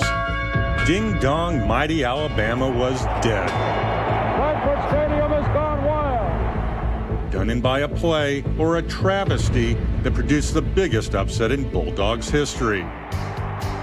Trailing 17-10 with just 2:08 remaining, Coach Vince Dooley sends in a surprise play. A flea flicker, the same flea flicker that never works in practice. This time, perfection. Drop back, looking for Hodgson, throws, is complete. Hodgson levels the ball off to Taylor. Taylor's a middle. Kirby Moore, Pat Hodgson, to Bob Taylor for the 73-yard touchdown. The Bulldogs convert a two-pointer for the historic win. But wait, see what happens right about here. His knee is down, maybe both knees. The TD should not have counted. 50 years later, Bama fans still can't believe it. So Georgia got a victory for the ages. But Bama got the last laugh that year.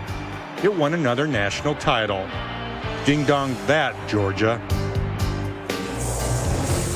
And between those same hedges this afternoon, a huge showdown between Alabama and Georgia, a rare regular season meeting, the first since the Tide ruined the Dogs' blackout game in 2008, and not another scheduled until 2020. But you always have SEC championship games, as you did in 2012. Alec Ogletree scooping up the block. Dogs were up 11, but A.J. McCarron found Amari Cooper. And then after a big rally from Aaron Murray, Dogs trying to win the game, and C.J. Mosley got a big mid on it. Chris Conley caught it, and Alabama escaped by 4 and went on to win the national championship. So this game, Alabama has been in this situation before. They've won 7 of their last 9 when entering as a lower-ranked team, and Georgia has struggled in top 15 matchups against Power 5 or automatic qualifying opponents as a higher-ranked team. But for the first time since the 2009 SEC championship game, Alabama enters the game as an underdog. Their run of 72 straight games as a favorite coming to an end. And it comes against a team that is patterned much like the Crimson Tide. Though Mark Richt brushes it off as coincidence, no fewer than 6 Georgia staff members are from the Nick Saban tree. And if Georgia is to do what Alabama has done and win big games, they'll do it in very similar fashion by relying on a power running back. Both teams have that. Nick Chubb against Derrick Henry. You know, Derrick's very dangerous. He's a big back, and he has great speed. So whenever he breaks past the second level of the defense, I think it's hard to catch him. You would expect number 2 to get the football. Doesn't mean you can stop him. Henry breaking free, heading to the end zone. Touchdown, Alabama. One of the biggest differences between Derrick and Chubb is the size.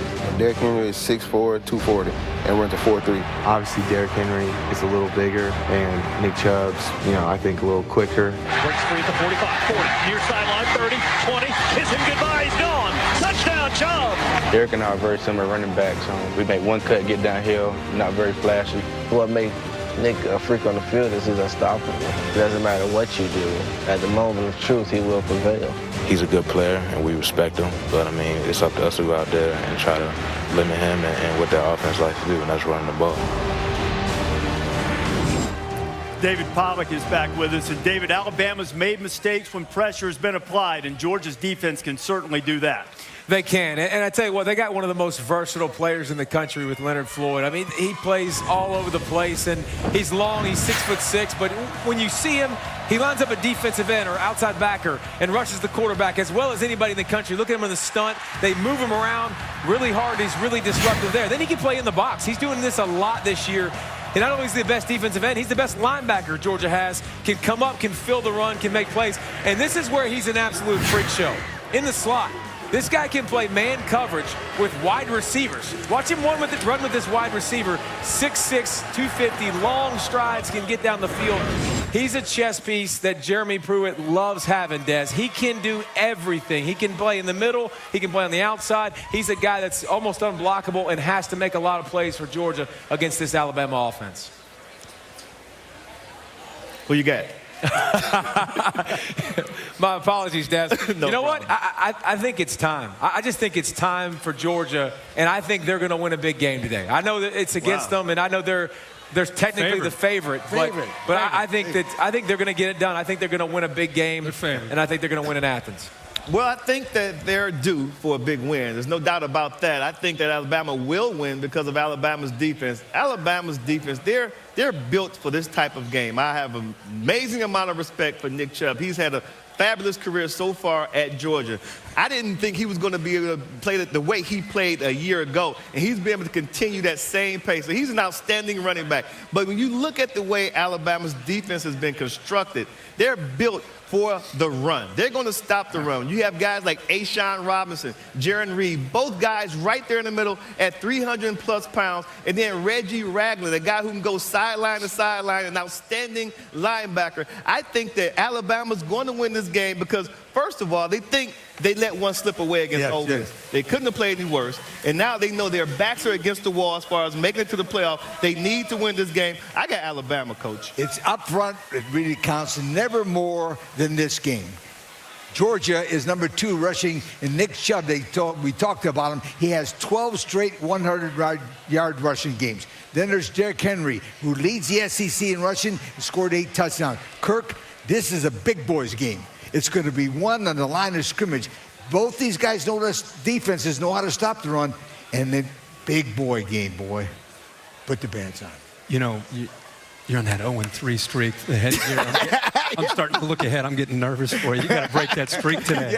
Get focused. Get focused on this game. I know we're talking about this, but you got to get focused. You know, Grayson Lambert has been unbelievable these last 2 football games. This is a quarterback that struggled at Virginia, but Brian Schottenheimer has brought an NFL system to Georgia, and right now he has a quarterback that is playing in rhythm, really making good decisions, and just comfortable with everything that he's doing. There's an awareness about him. You got a back motions out. He's got an empty situation. He feels that blitz with a hard count. He sees the blitz coming to the right with the tight end flexed. He knows there's nobody back there to help out, so he's very comfortable, gets the ball, he stays in rhythm with his feet, dumps it down. Seems simple, but it's more just the recognition, the pre-snap recognition, using the hard count to open that up. Now you have a cover 2 look. At the snap of the ball, the safety, one of the safeties drops down. So the other safety goes to the middle of the field. A one high safety look means you have the inside open. He hits the quick slant. Again, recognition, staying in rhythm is what he's been able to do with his feet. This is just a ridiculous throw that George Whitfield would love to see. Drops back, cover 2. When you make this throw, you got to put it in between the corner and the safety. Look at the receiver. Ball's out of his hand. Receiver's running by the corner, puts it in, and the safety lights him up. So he's been able to stay in rhythm because these first few games, they've been able to run with Nick Chubb and company to set up play action. They're going up against a defense today that plays really, really well against the run, especially between the tackles. Their outside linebackers kind of set a fence on the outside. They don't allow you outside, and you cannot run between the tackles. So they've been throwing to set up the run. Today, they're going to have to throw to set up the run. It's a reverse because Alabama's so good. I'm with these guys. Alabama's defense and kind of urgency and redemption that you love. Yeah. I like. It looks like you're going with Georgia. I like Alabama with this game. Wait a minute. You didn't make a pick. I didn't make a pick. You go. Georgia. Not so fast, my man. Georgia's good. And that's nice X and O's. You like that? Great job.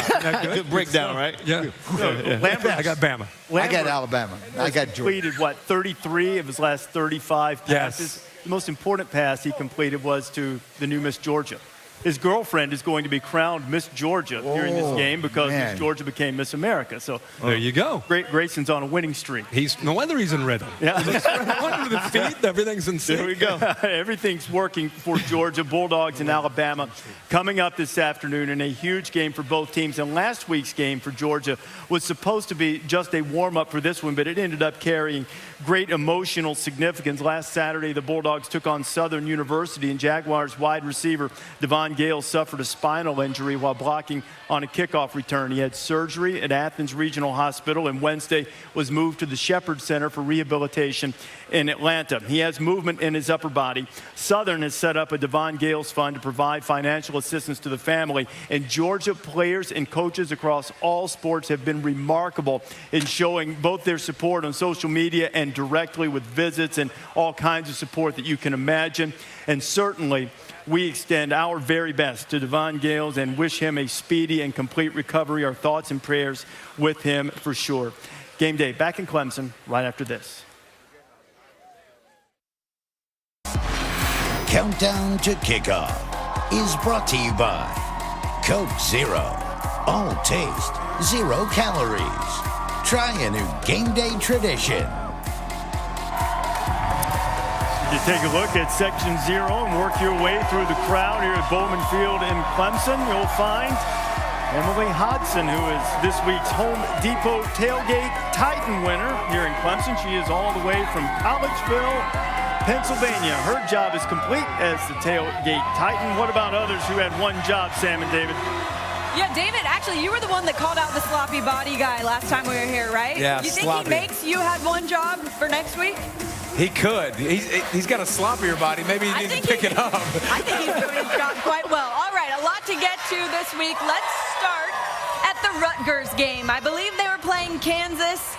Rutgers DB Anthony Chaffee, you had one job. Look at this guy. Look where he's lining up, David. Yeah, he's trying to do press coverage, but the receiver's off the line of scrimmage, so you can't just, hey, dude, check out the ball, man. Like Look inside. Look to your right. How do you not even look over? The good thing is probably no one was watching that game. All right, moving on. Syracuse punter Riley Dixon, hashtag. You had one Just job. convert the fake. You don't need to swing at somebody. Look at him here. Well, no penalty was called on this, by the way. That was aggressive. That was definitely aggressive. Especially don't want to swing at Jamal Adams. Just a recommendation. Had that been LSU's player who did that? You gotta wait Flags all over the field. This next one's dirty. I don't like this one. Supposed to say hashtag you had one job, run onto the field without falling. But you know what I'm going to say? You had one job, cameraman. You don't show the band member falling. That's dirty. He finished the game. Focus. He finished the game. He passed concussion protocol. He didn't miss a note. He didn't miss anything. I don't know your name, but good for you. You recovered quite well. And this one's positive. You had one job, Rutland family of Tifton, Georgia. That's usually to just grow some corn. Well, they made this incredible corn maze to commemorate Mark Richt's 15 years as a head coach. David, that's impressive. That's pretty unbelievable. That is the completion of you had one job. If you build it, he will come. That's all this rain, I think those farmers are happy too for their crops. It always has to be negative. It doesn't, Reese. Sometimes we give people props for doing their job. That was impressive with the farmer. It really was. Precision agriculture class that designed that for them. Oh, he's a popular guy. Head ball coach. South Carolina boss Steve Spurrier. Yep. He had a few barbs in his day about Clemson. The Battle of Columbia, South Carolina and Missouri, coming up on the SEC Network in just about an hour. Just trying to get a first down. Try to stop a few people today. Well, you know what? HBC used to dial up some ball plays down in the swamp. Ole Miss and Florida will play. Rebels led by another crowd favorite here, Chad Kelly, the SEC's leading passer. You know, it's no surprise to see Kelly on a big stage. As Gene Wojciechowski's back with us. But, Gino, a couple of years ago, you would have bet anything that the big stage that Chad Kelly would be on would not be that one in the swamp, but this one at Clemson. Well, Reese, Chad Kelly readily admits that he botched his opportunities here at Clemson. After his dismissal, he basically had to grow up and try to reinvent himself. So now at Ole Miss, he's in search of two things, a national championship and a happy ending.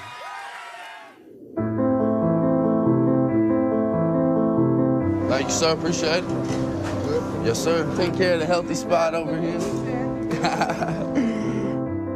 This is Chad Kelly, the Reclamation Project.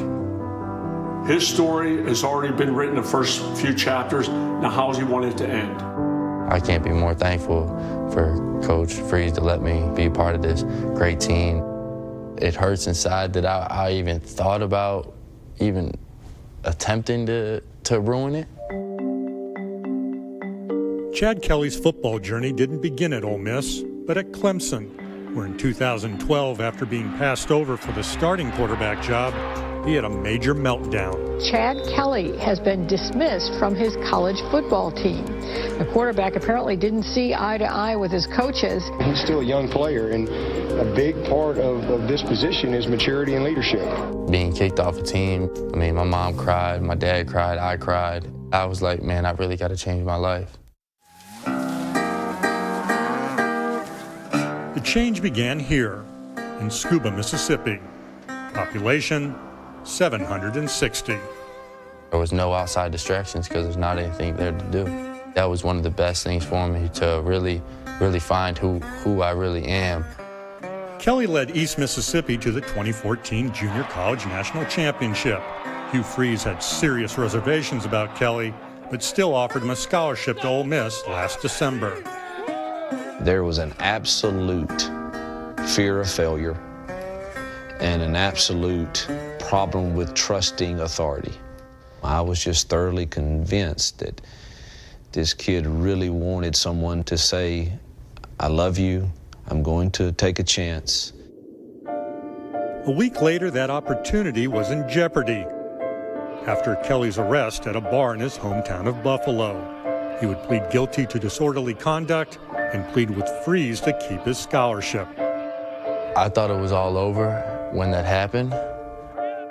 Freeze kept him, but constantly tested Kelly's commitment. The tipping point came during a practice at fall camp. I wanted to push his buttons. I made the comment, well, if you can't take this, you might as well pack up your bags and go somewhere else. That was the first time I've heard that since Clemson, and that hurt me really bad. He comes into my office after that practice, and he's literally in tears. I immediately asked him to forgive me and told him, look, I will not leave you. I will hang in there with you as long as you're making good choices. Chad Kelly has waited a long time to play on a stage this big. So far, so good. Ole Miss is unbeaten, and Kelly has been the model student and teammate. Don't throw stones at me. Don't tell anybody. Trouble finds me. I'm all in here. I'm all in at Ole Miss. That old Chad Kelly doesn't exist anymore. Doesn't exist. I don't know who he is. He's changed. He's changed from high school, Clemson, to scuba. He's a whole different person. Another day, another door, another high, another low. Rock bottom, I'm going back to my roots. Hugh Free emphasizes that Chad Kelly is still a work in progress, but he likes what he's seen so far. And Chad actually has an unlikely fan right here in Clemson. Dabo Swinney told us earlier this week that he's been watching from afar. He's a huge fan of what Chad's trying to do with his life. He's rooting hard for him, Reese, to keep it together and be successful at Ole Miss. It's one thing Dabo has been throughout his career. Gene is loyal to all of his players for sure, whether they are still at Clemson or have moved on. But Chad Kelly's not going to find very many fans of his in the Swamp tonight when Ole Miss takes on Florida. You know how they say in the Swamp, if you're not a Gator, you're Gator bait? Turns out the Rebels have already snacked on a little gator. Their pre-trip snack before going to Gainesville, alligator meat. Now can they put the chomp down on a Florida defense that's tough, but a Florida team that's ailing? 21 guys dealing with the flu, including quarterback Will Greer. Game time decision as to whether he's able to go or not. But the game's so big, Jim McElwain doesn't want any excuses for this one. You know, everybody wants to go down to the Swamp. It's a top 25 matchup. The energy's going to be high, and it's going to be a good one. A lot of people doubted us, but a win this week will just set it straight that we're on the comeback, and things are changing around here. It's a very difficult defense. One of the nation's best. Super athletic, fast. They're an emotional, passionate group. They fly around to the football. You know, of course, they got lockdown corners and Vernon Hargraves and guys like that. They have a great quarterback and receiver relationship. I feel like those guys, they really know how to go get the ball. I credit our team for bringing Chad in and the coaches, putting him in the best possibility to make the plays that he needs to make for us to win. You know, everybody talks about our DBs and Ole Miss receivers. This is going to be a great showdown come Saturday. There's going to be a lot of heat on the Florida offense, which has pretty pedestrian numbers, despite the fact that they really haven't faced great defenses yet. They'll see an excellent one in Ole Miss. And, Lee, I think you could make the argument that among the marquee games on this Saturday, the biggest pure personnel mismatch is probably Ole Miss's defensive front against Florida's patchwork and young offensive line, which may have 3 freshmen on it. Yeah, and there's some important facts about this ball game. Kirk, you know, Florida leads the nation in making fourth downs. But Ole Miss leads the SEC in stopping fourth down. That's interesting. Wow. Now, they both play aggressive defense. Great. But listen, this is going to be a close game. The last 4 games have been by a touchdown or less. I'm picking number 1 Ole Miss to win this game. Number 1. Sneak that in there. We definitely are going to see some great defense today. And the one thing about Florida, Jim McElwain's an offensive guy, but Jeff Collins, who's been able to come over from Mississippi State, very familiar with facing Hugh Freeze in the Egg Bowl. This defense that we knew would be their strength is living up to the billing, and they're really, really aggressive up front. Let's take a look at our superior performance driven by Goodyear highlights of Florida's defense. How about Bullard? You want to be able to get into the interior against Ole Miss. He's got to shoot gaps. Number 90 is a guy to keep an eye on and definitely plays with a great deal of emotion. Now, you got to be able to make plays on the perimeter. This is where the Gators secondary. Brian Poole right here comes up and makes a play. They're going to be tested in that way today against this Ole Miss offense and everything that Ole Miss has to offer. And then on third down, if you get Chad Kelly to third down, you've got to be able to come after him with a variety of different looks. Here's the linebacker, Antonio Morrison, line up off the edge, is able to get home and make a lot of plays. I can't wait to see the familiarity of Collins against Hugh Freeze and how that comes into play. I think the Gators at home, one thing that I've recognized with McElwain there's a belief belief there at the Swamp. There's something going on there. The energy is back, and I think the fact that it's at the Swamp keeps this game incredibly close. I just don't see Florida's offense being able to move the ball against that athletic Ole Miss defense. Close game, low scoring. I think Ole Miss wins on the road. I agree with you. There is a belief down in games, but I think that was evident a week ago against Tennessee. I mean, the way they came back in the fourth quarter, you know that these guys are buying into whatever McElwain is selling them and his coaching staff. But I think that Florida's defense is going to spend too much time on the field today because their offense, Will Greer, he's had a touch of the flu, so he's a game-time decision. Treon Harris may start, and 21 other players have been affected. I don't know the names. I don't know if they're on offense or defense, but when you have the flu, it dehydrates you, it makes you weak, and when you become weak, your fundamentals and your technique starts to suffer. So in my opinion, I think Florida's offense will not be able to generate enough productivity. I think too many 3-and-outs. Their defense is going to stay on the field way too much, and Ole Miss is going to win this game by 14 points.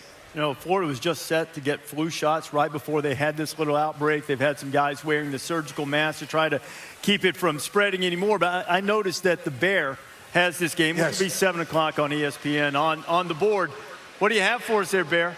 Well, we showed those defensive numbers of Florida's opponents, and now they're not even a top 50 offense. You touched on the injury, on the fluidness issue they have there. Another thing that I bring up, last week, that was such a predictable letdown for Ole Miss. The big win at Alabama. You play Vandy at home. There's no way you can get inspired.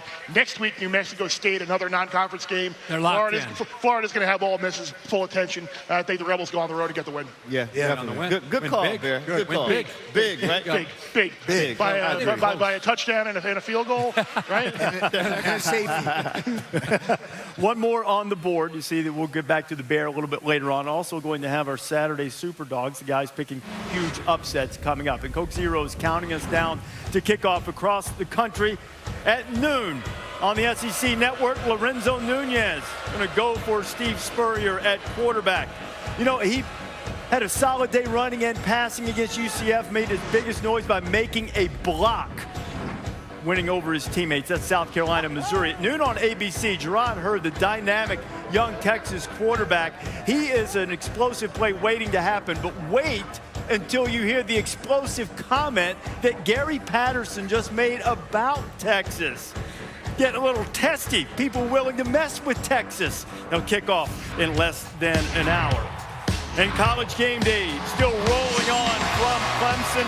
Forget about grinding away in the film room. Why the future of college football is now. And you can play all the time. See what that means coming up. And one of the biggest reasons Ole Miss has a chance to roll big time will be Chad Kelly. Plenty of picks coming your way. As we see if Chad Kelly can lead Ole Miss past the Gators as the Bear expects. And nothing that I don't.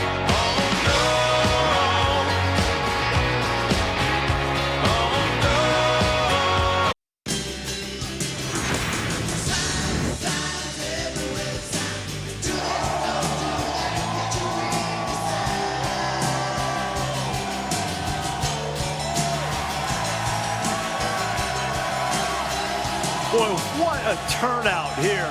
Inclement weather, no problem. No problem. Plenty of orange, purple, tiger paws everywhere. She's a real fan cam showing a ton of real fans here. And it is time for Game Day Signs brought to you by Pizza Hut. Reference to the hurricane that's caused some of the problems. I like the random sign. Oh, okay. Oh, what about this one, Coach? Bill Murray won Corso. He body slammed your butt right here on the set. He's got me slammed you. Now, why are they getting on my man Jesse's suit? I don't know. I have no idea. And he's been known to wear a medium. Yeah, he's definitely. Him and Fowler both. I've seen some of this thing on the internet. I'm not sure I understand. I don't know. That's beyond me. Yeah. That's a Snapchat thing? Oh, okay. You know, Lee Fittings all over Snapchat. Oh, he's the inventor of it, isn't it? Okay. You know what? Some people got upset once when I made the reference to that particular potato famine. It's like 100 years ago, though. Oh. I think people will be over it by now. The rain has washed away some of the signs here. ESPNU at noon, Army taking on Penn State. Christian Hackenberg really hadn't played well prior to last week. Played well. And it's because they're running the football. And I think they're, for the first time in 2 years, with James Franklin, they're showing some life on offense, and just in the nick of time before they get ready to try to make a run in conference play. At noon on ESPN2, we go to the Big Ten. L.J. Scott celebrating the 100th homecoming on the banks of the Red Cedar against Purdue. And this is the horse that they hope, as they get in the middle of their season, becomes Le'Veon Bell type of back, where they can try to wear on people to complement Connor Cook and a very talented group of wide receivers. So it's a big game, big opportunity for him today. No weather problems whatsoever. See, Rose Bowl in Pasadena. I wish I could set up a tent there. That's the best setting in sports. In sports, not college football, sports. Clearly. Don't want to upset any of the other cities, but I have been vocal that I think every championship game should just perhaps be played there. That's it. Right there. True. UCLA and Arizona State. The Bruins coming off an impressive victory last week in front of College Game Day against Arizona, but Jim Mora wasn't necessarily thrilled with everything that went down. You win a game by 4 touchdowns against a ranked opponent, came back and was upset that they gave up 353 yards, 6 yards per carry. That's on the ground. The only other team to be able to do that to a Mora-coached UCLA team, Oregon. That was back in the Marcus Mariota era when things went a little better for Oregon on offense. So as you look at this game coming up tonight, Desmond, UCLA, though, has had problems at home. They lost 3 conference games in the Rose Bowl last year. Didn't play great against BYU at home earlier. What do you see from the UCLA defense tonight? Well, I think they're going to play well. I think that Tom Bradley is one of the most outstanding defensive coordinators in the country. But I think offensively, you got to watch Jordan Payton. He's one of the best receivers in the country. Watch him right here. The guy just gets down in the double move. Watch, he's 2 yards away from the line of scrimmage. But because he needs his quarterback to have more space, he goes back towards the field, gives him some room to fade him out of bounds for the catch. Here's another double move. This is called a sluggo, slant and go. Watch how he runs a slant move, but he fades back out to keep the throw away from the safety on the touchdown. I think Jordan Payton is an excellent wideout. I think he's going to have a big game. UCLA will roll because they have great leadership offensively and defensively. The young pups are now hungry dogs. I like UCLA big today. And Des, they're one of the best teams in the nation because of their balanced offense. They hung 62 against Arizona State last year, but Arizona State beat them in LA the year before last. Wow. Not this year. Number 3, UCLA, big over. Big. This is number 3, right? Yeah. The Corso number 3. If you haven't noticed, LC's going with his own number. Right, exactly. Right. And I think the whole thing, if you're just tuning in, the last 3 weeks, if you missed it, he's on a little bit of a skid. He's going to bounce back. He's lost 3 in a row. We're 45 minutes away from the okay. Right. Get ready. And I've never seen him lose 4 in a row, so I'm nervous. It's a lot of pressure. Yeah. I'm with you guys. I think UCLA is going to score. Josh Rosen, every single week, it's an opportunity to grow. I think what you'll see, and I love what Jim Mora did. They have a huge win on the road against a top-ranked team, big stage. And he's tearing up that defense, talking about 21 missed tackles. This is unacceptable. You should be embarrassed. I just love the idea and the concept of they're going to get a lot of pats on the back. A lot of people, you just saw us collectively had them at number 1. So there's a lot of recognition, and he's trying to just take all that away and get them ready to play. I think this is a game where there's going to be a lot of points, and I think UCLA at home will win the game. Yeah. Desperation game for Arizona State. They've turned the ball over. Nobody's fumbled the ball more than them in the Power 5. Football Power Index gives the Bruins an 88% chance of winning the game against Arizona State tonight. Another team that's making a move. Last week, Coach said Pac-12 goes through Palo Alto and the Stanford Cardinal. Arizona will try to rebound against Stanford. Kevin Hogan has been playing much better for the Cardinal at quarterback. Arizona's without Scooby Wright in this game. Look at the numbers since that debacle, that face plant by the Cardinal at Northwestern to open the season. Kevin Hogan, it's like he's playing a video game out there, Sam. And in fact, maybe that's because he has been. No doubt, Reese. I want you to picture this with me. You're a GA sitting in your tiny office with another guy, and you're doing the usual thing, working on cut-ups, envisioning the long road ahead as an assistant coach. When you come up with an idea, it's a pretty good idea, and pretty soon, your head coach is telling you you're going to have to quit your job and do this full time because your idea is going to change the game. Welcome to Stanford University, where football meets Silicon Valley, the epicenter of technology. Here, with the use of a head-mounted display, players and coaches are immersed in a new virtual reality, a computer-generated simulation of a 3D environment. When I first put those glasses on and I first saw what it looked like, my mind started racing, which was, okay, this could work. Now could it work? This could be phenomenal. They turn around and we tell them to look behind them, and they do this, and they say, you know, holy blank, right? Insert expletive here. As a Stanford grad assistant in 2014, Striver co-founder and CEO Derek Belch introduced the software to coaches and quarterbacks as an alternative to film study and reps on the practice field. If you were at Stanford practice, you would see our 360-degree camera somewhere relatively close to the player whose vantage point we want, and we would capture a certain number of plays. So start looking around, like all the way. Oh my gosh. Okay, so it's this 360? It's 360. You don't know this right now, but we are looking at what you're looking at on the screen. Oh, cool. So from a coaching standpoint, look right, now look left. We're seeing exactly how your head's moving. So I want you to turn over your right shoulder. Okay, here we go. You are going to hear the play call in the huddle, and I want you to take your drop. I want you to actually play the position. So here you go. Just simulate your footwork and your throw. Find the open guy. Wrong. Okay, so here we go. You ready? Wrong? Keep your eyes to the left. Blitzer just crushed you. There you go. That's better. This is a great way to train your mind without affecting your body. When it's my turn to come in there, I can go execute because as far as my brain's concerned, I've seen this before. I've practiced this before, and I know what to do. Let's go blitz pickup. Okay. So something like this with the safety wide over here on the right side, we want to kill it in case they bring something to the weak side. Beginning of the week, when we're preparing for a certain opponent, we'll film their most popular blitzes, their top coverages, fronts, things that we need to kind of look for. And then throughout the week, we'll put the headset on and kind of go through all our checks, a few minutes every day. It allows us to make decisions faster, more confidently, and play fast. Maryland had a specific blitz where they would bring the Sam and the safety off the edge. Just by seeing it over and over again, it cut off the time that it takes to process it and get to your run check. Kevin and the quarterbacks didn't start using it till the end of the year because it wasn't ready. Once he started using it and he thought, okay, this is something that I think I would like to use, and his performance does that. With this backer up on the ball. He's telling me of specific plays in the game where what he saw in VR showed up in the game. Hogan's performance in the last 3 games of the 2014 season saw his completion percentage jump from 64 to 76.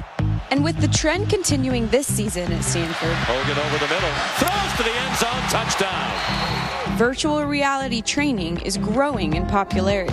This is one of those game changers. This is going from black and white to color.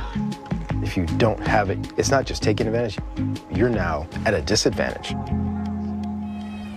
A handful of NFL teams are already using this, including the Dallas Cowboys and some of the college programs. David Shaw is good friends with Dabo Swinney. He spent about 15 minutes before our interview raving to me about the difference this has already made for his football team. And Reese, if people are skeptical as to whether or not VR is really the next big thing, Mark Zuckerberg recently purchased Oculus, the company that makes those headsets, from a 22-year-old guy for $2 billion. That's with a B, Reese. B. Wow. B. How about Sammy's technique there? I thought she picked up that I practiced. Second time there. That was nice. That was nice. Next thing we know, I have Whitfield swinging a broom at her and tossing it back. No thanks. I'll pass on that. All right, Sam. That was a remarkable piece of technology, particularly for quarterback training. Now, Stanford's taking on Arizona today, and they're full of injury problems, most notably to Scooby Wright III, who's out indefinitely with a sprained foot. This is on the heels of the knee problem that he just came back from. And Anu Solomon, who took a knee to the head and left the game with a concussion against UCLA last week, is questionable. Gerard Randall's a great runner. He was just 4 of 16 passing against the Bruins after Solomon left the game. So any shot of Stanford stumbling against the Cats? I don't think Stanford will let down because, Des, they've scored 37 points in each of the last 4 times they played Arizona. And listen, in the last 5 years, Stanford has won 40 games, lost 5 in the state of California. Okay. This game's in California. So I'm picking your team. Yeah, your team. Big. Stanford, big. Last 5 years. Last 5 years. 40 and 5. There you go. I agree with you, Coach. I think Stanford rolls today. I think that Arizona is just too beat up physically and mentally, and I think that Stanford is just a great team. They already stumbled. The Northwestern game, I think, got them to refocus on this season. So I got the Cardinal today in a big win. You know, I think Anu Solomon's a great quarterback for Rich Rod, but watching Randall last week, the reason UCLA missed so many tackles is because of Randall. Yeah. And when you have Nick Wilson going this way and Randall going the other way, if I were Rich Rod, I would run that zone read until they put 11 in the box, and then I would go play action. It wouldn't surprise me to see Randall, as long as he doesn't throw, it wouldn't surprise me to see Randall and Nick Wilson and the zone read be reminiscent of Pat White and Steve Slayton. I think they're athletic enough, and they were embarrassed enough last week on a big stage, I think, to give Stanford a game. I think Stanford will win the game because of the stats that LC just pulled up in the last 5 years. But I do think Stanford gets it done at home. A few years ago, Arizona blew a big lead at Stanford against a really good Stanford team with Rodriguez doing some of the zone read stuff. Now, real quick, we have Oregon and Colorado. Last time Oregon went to Boulder, they were a 37-point favorite. Now they're barely a touchdown favorite after what happened. Real quick, any problem today for the Ducks? Problem. Yeah, definitely. Definitely. Yeah. As long as Jeff Lockey's potentially playing quarterback, the offense is not as explosive. When you take a dynamic playmaker away from that spot, in that offense, they got problems. Now, you got the receiver down as well. Byron Marshall, they've got some issues, man, and the defense has been a sieve. Oh, yeah. This would be a landmark win for Fowler and the Buffaloes if they somehow got it done. If they get that, you might lose him in the Clemson game. I think it's close. But I think Oregon will stumble into a victory. Oregon has had a great record, 5-6 years, but they lost one home game and they dropped out of the top 25. Yeah. You know why? Because people don't respect the Oregon football program. They don't. They're hurting now, but they're good. One more loss. You think they're going to come back? They'll win this one close. But are they coming back It's a this close one. No. They did lose one at home, but they lost by a million. Yeah. I mean, Exactly. They were exposed by Utah. Yeah. Absolutely. In every the defense is just awful. Yeah. So, Oregon, the close one. Yep. Yeah.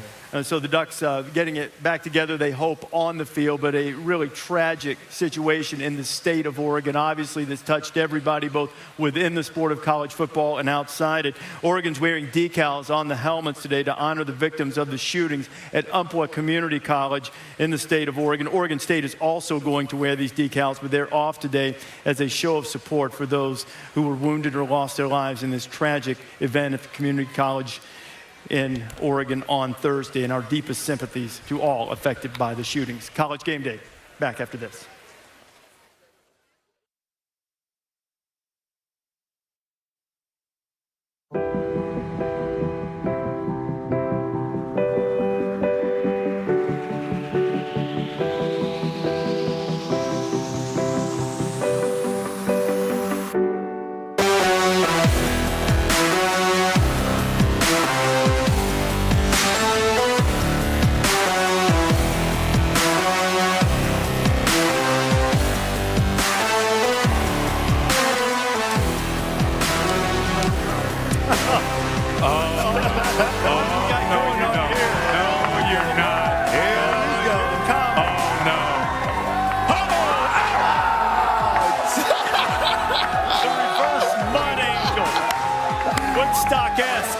Just for the record, we're not responsible for that area right there with all our trucks, right?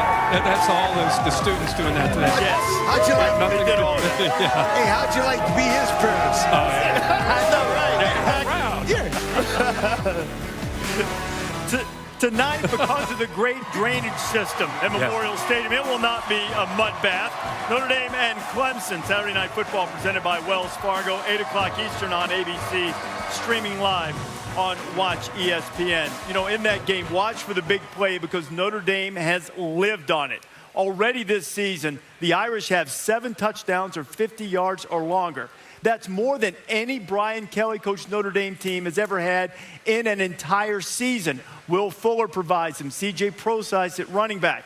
But they haven't put up those kind of numbers against a defense like the one Clemson will show up with. This Tiger team is stingy about giving up first downs, let alone explosive touchdowns. The race is on, and C.J. Prosise is a clear winner. CJ's a freak. 6'1", 220-something pounds, and runs a 4.4. He's only been at the position of 4 games now, and he sees things very well. He's the guy that's stirring the drink for us. It's going to be a huge challenge for us defensively as we try to take something away from them in that chess match that's going to go on, throughout the night. Downfield, it's caught. Touchdown, Notre Dame. Kaiser to Fuller. A lot of times you see guys with so much speed, you don't think they're going to attack the ball at the high point. He does that every time the ball comes to him. He's one of those guys that you may not see him, you may not see him, you may not see him, and then boom, there's a 70-yard touchdown. To slow down a guy like that is going to be impossible. You just hope to contain him, whether that's doubling him up with another safety over the top or just, putting our best player on their best player and just letting them play. How about Eric McLean, the offensive lineman, giving you a little defensive breakdown there. David Pollack is with us. David, why do you think that Notre Dame has a chance to pull off some of these big plays against Clemson? Well, the thing about it is, first of all, Brian Kelly's one of the best play callers in college football, and he really understands how to maximize his strengths. Will Fuller on the outside, I love what he does with this young quarterback. Listen, it's his first start against a good team against Georgia Tech. 7-man protection. Make sure you feel him comfortable in the pocket. Let him step up and throw the ball to your big play receiver, and look at Fuller adjust his body. He's got unbelievable body control. So what are you going to do? You're going to press up on him. Now look what he does. Now you get the ball to him quickly. He's an explosive athlete, great after the catch, 28 yards in the catch. Then you also have opportunities when you see grass and nobody doubling over the top. Just throw it up and watch what he'll be able to do.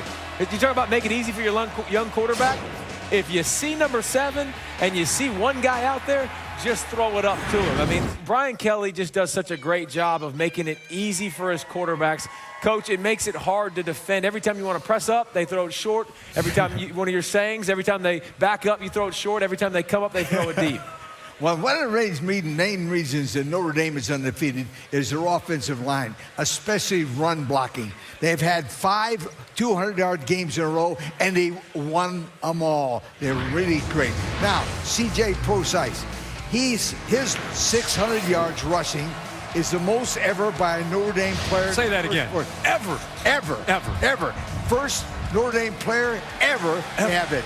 Amazing. Now, C.J. also, watch this. He has scored 6 touchdowns this year, but this is the thing I like. Watch him. He sees the hole, and boom, he's gone. Wow. Now, he has enough speed to go to the outside and cut up the middle, and there he goes, and he scores. Now, the Irish running game against number 9 ranked Clemson's rush defense is a game within a game. No doubt. This might determine the winner of this ball game. I'm telling you, watch it. Yeah, Clemson is amazing. They've restructured their entire defense because they lost so many guys to the NFL. Let's talk about the guy who they all love, and that's Deshaun Watson. I think one of the things about this game is the quarterback run game. You know, he had surgery back in December to repair an ACL. They've not necessarily turned him loose yet. Will they possibly tonight against a very talented Notre Dame defensive front? This is what makes him one of the best quarterbacks in the country. Looking a safety off, finds the open in the middle, and he really just worked that safety out of position to be able to come back the other way. He does this often. Here it is again, crucial moment in the Louisville game. Looks the safety off again, knows that he has a vertical receiver on the backside, is able to come back there and make a perfect throw and a big touchdown.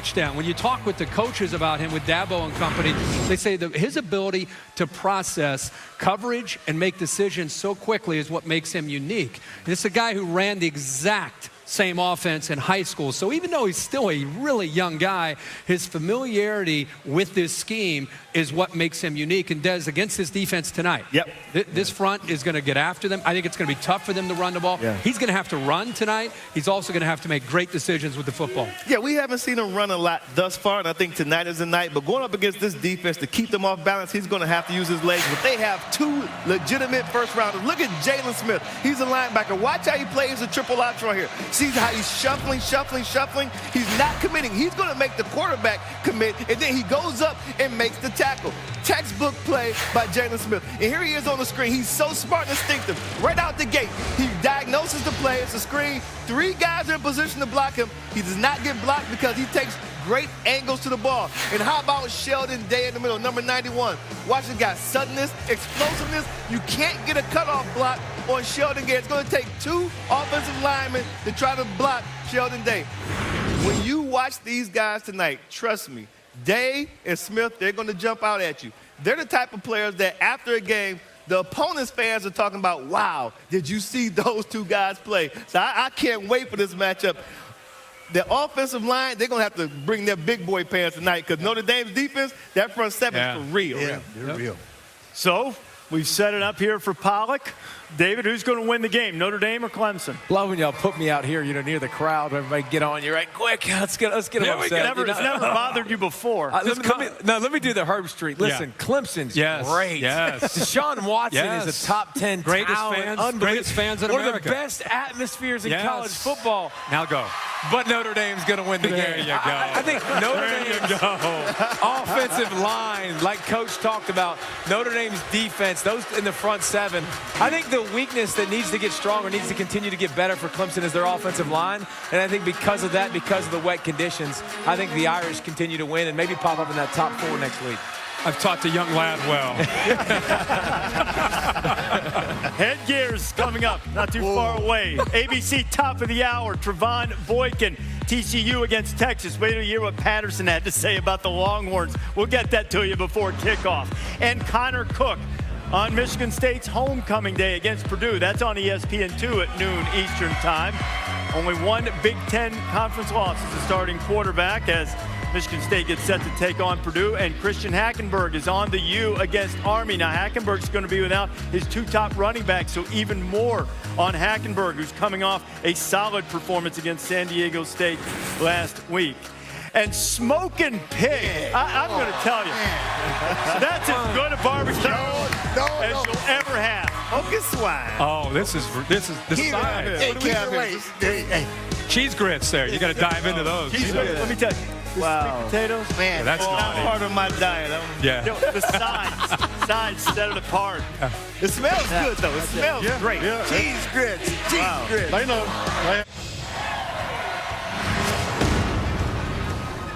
Let's take a look at this week's strong performance brought to you by AT&T. And what a performance by Traven Howard of TCU against Texas Tech. He's forced a couple of fumbles this year. Last week they played him at safety. They played him at linebacker. Patterson says they asked too much of him. He still had 10 tackles to lead the team against the Red Raiders. And boy, Josh Dotson, what a performance he had. Receiving for the Frogs, 18 catches, over 200 yards, and he tipped the last pass that TCU threw, got a fingertip on it and deflected it perfectly, just as he planned, to Aaron Green. Okay, so it wasn't exactly the way it planned, but it worked out perfectly to keep the Frogs undefeated. They take on Texas at noon on ABC. Gary Patterson with Todd McShay. Coach, your star wide receiver, Josh Dotson, has a career game last week in a thrilling win at Texas Tech, but he had to play 90 plays in that game, and you've got a few wide receivers out. How do you manage that situation today? Well, you just, like you have to do every week. Everybody has their own problems. But for us, that's what Josh wanted to do. He didn't go through much of 2 days because of a hamstring, and he's just starting to come into his own. So when you in a game like last week, when you don't play as well on defense as you need to, you have to have somebody step up and have a special game. And so he did that along with Aaron and Trayvon. And being a good Texas team that's very talented, you're going to have to do the same thing today. On the defensive side, six players, contributors, are not able to play. Going up against a dynamic weapon in Gerard Hurd at the quarterback position for Texas, what's the biggest challenge for your defense today? Well, like I told him, we've beaten better with less. So what you got to be able to do is, there is no excuses. One of the reasons why we played great defense here over the years is that we make no excuses. So for us, that's what I told him. Freshmen, you can't be freshmen anymore. Young guys, you can't be young guys anymore. And, for us today, you got to stop the run, and you can't let the ball get thrown over your head, and you got to battle for every inch. And when you do that, that's how you win championships. Appreciate it, Coach. Good luck. Not a problem at all.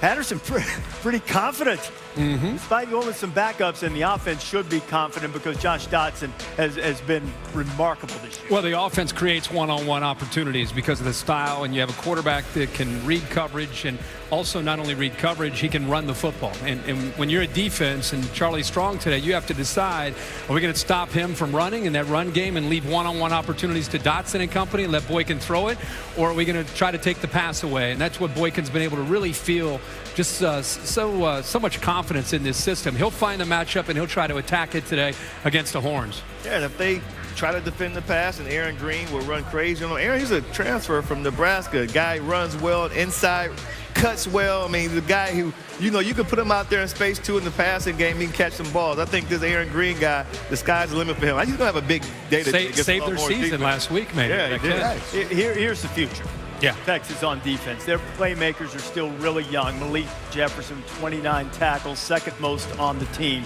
The Longhorns, Hassan Ridgeway, who had a scoop and score against Oklahoma State last week. I feel like they're showing signs. And I know in Austin they're not into moral victories, but there's just been a different energy about them. And maybe they're young enough not to get down in the dumps after some of these tough losses. Charlie's going to get it turned. I think we all agree with that. It's just a matter of when he's going to be able to get them going. The way they lost that game last week was excruciating. I mean, the penalties and then the snap on the punt that was mishandled the week before, the missed extra about the week before, exactly. Yeah. What about this cat, Gerard Hurd? Hurd's going to have to. We've seen him do a lot of things with his feet. He has made some big plays, but I think it's the consistency that will need to be on display today against the TCU defense. Remember, we keep talking about TCU playing a lot of young people, so there is some vulnerabilities there. Can he be consistent today, I think is what I think we need to see. That's one game coming up. The one coming up on SEC Network, South Carolina and Missouri. There's Lorenzo Nunez, true freshman, starting for the head ball coach. Laura Rutledge standing by, getting ready for that. Coach, Lorenzo Nunez is your third starting quarterback in 5 weeks, but what has he shown you so far? Lorenzo had a good game last week. We came to a conclusion that we might as well let him go, let him start, let him play the game, and he took care of the ball very well, threw some good passes, ran. So he's our quarterback, and hopefully he can continue playing like that. He is a true freshman, though. Did you expect him to have that type of performance? We didn't really know. Sometimes you just got to let those guys play. Let them play and see what happens, and that's where we were last week. So now we've got a little bit more confidence in him. But who knows? He's only a freshman, and of course Missouri's playing a freshman quarterback also. So who knows exactly what all will happen, but you just got to let them go play. Unpredictable game here, Coach. Thank you. All right, thanks, Laura. Laura, Steve, thanks. I had the distinct pleasure of riding in my car and listening to the Spurrier call-in show Thursday night. Radio Gold. I got to find that on satellite. That's going to be weekly programming for me. Well, he knows that Farrah Cooper, no matter who's playing quarterback, is going to have to get his touches. Dynamic player, and for me, this is again one of these teams. And Nunez gets his opportunity, guys. It's where are they mentally after such a tough start? And can Missouri, without their quarterback, play well? Yeah, that's a good point, Kirk. Matty Mock suspended for this game, so the freshman Drew Lock is going to go. He's the first freshman to start for Mizzou since 1995, but he's the guy that the fans have already been pining for. As Mock has struggled a little bit, Pinkel has said, regardless of how Drew Lock plays, it won't impact how he handles the Matty Mock suspension. Coming up as soon as we're done on ESPN, the battle for the Heartland Trophy, Iowa and on Wisconsin. Stavia has found a real comfort level with Paul Chryst running the show. Yeah, and I think that we saw that week one in Arlington. I think right when he came in, the happiest guy to see Paul Chryst come to town was Joel Stave. And I think that this is an offense that each week, despite their number one guy, Clement, not being in, you've seen Deal have to step in there. There's a rhythm there, and I think a confidence in how they want to try to attack defenses. By the way, you mentioned Corey Clement. He went to see a sports hernia specialist in Germany to try to get straightened out. He's out for a month or so. There's C.J. Beathard from Iowa, who's played well. He's 5-0 in his career. He's not lost a game. He's a great quarterback. Hey, I think he's the reason. He's the reason. Iowa played him in their bowl game, and then they carried it over into this year. And Jake Rudock now is, of course, in Michigan. This guy's athletic ability really keeps plays alive. I was about to say, he can surprise you with his running ability, too. You're right about that. This game will be on ESPN2. Connor Cook and Michigan State taking on Purdue. And, Purdue has given Sparty some issues in the past when really, you might say stacking up, they shouldn't.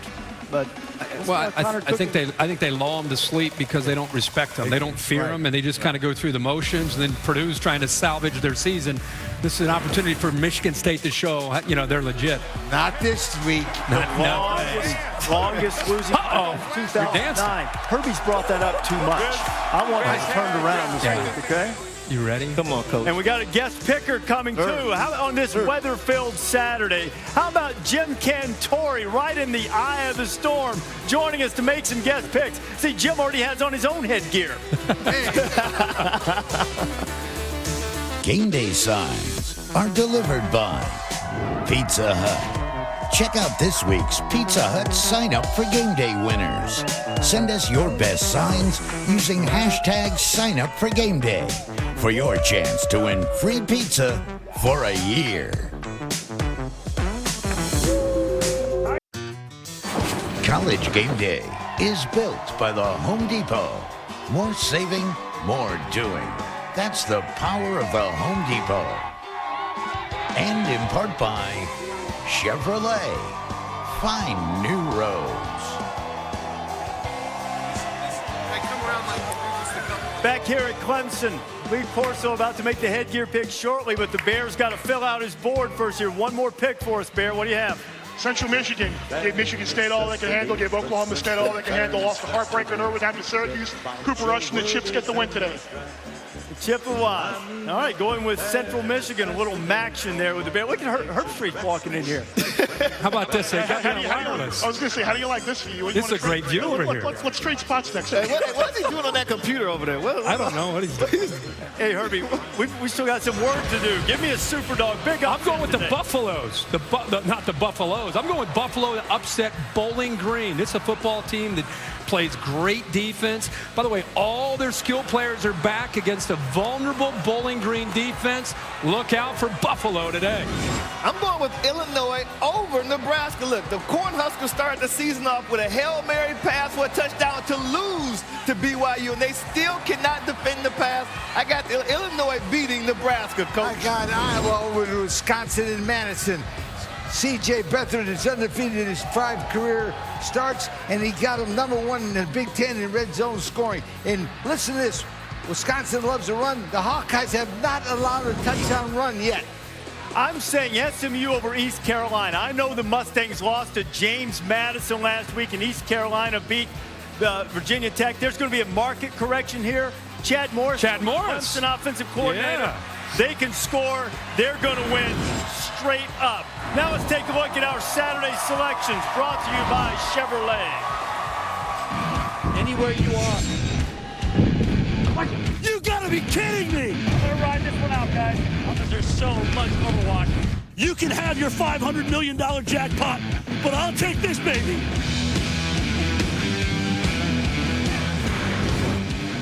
Jim Cantori joining us from Greenville, South Carolina. He's already given us some weather. We're going to let him make some picks. So our first pick, let's start with the first round in the Commander-in-Chief's Trophy. Navy and Air Force. Desmond, who wins it?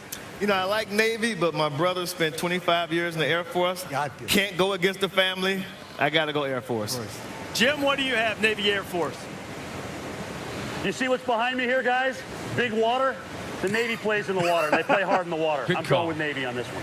Hey, let me tell you, it's 48 years since I won this robe in the Army-Navy game. Yeah. I always wear it when I pick a Navy. Navy, go.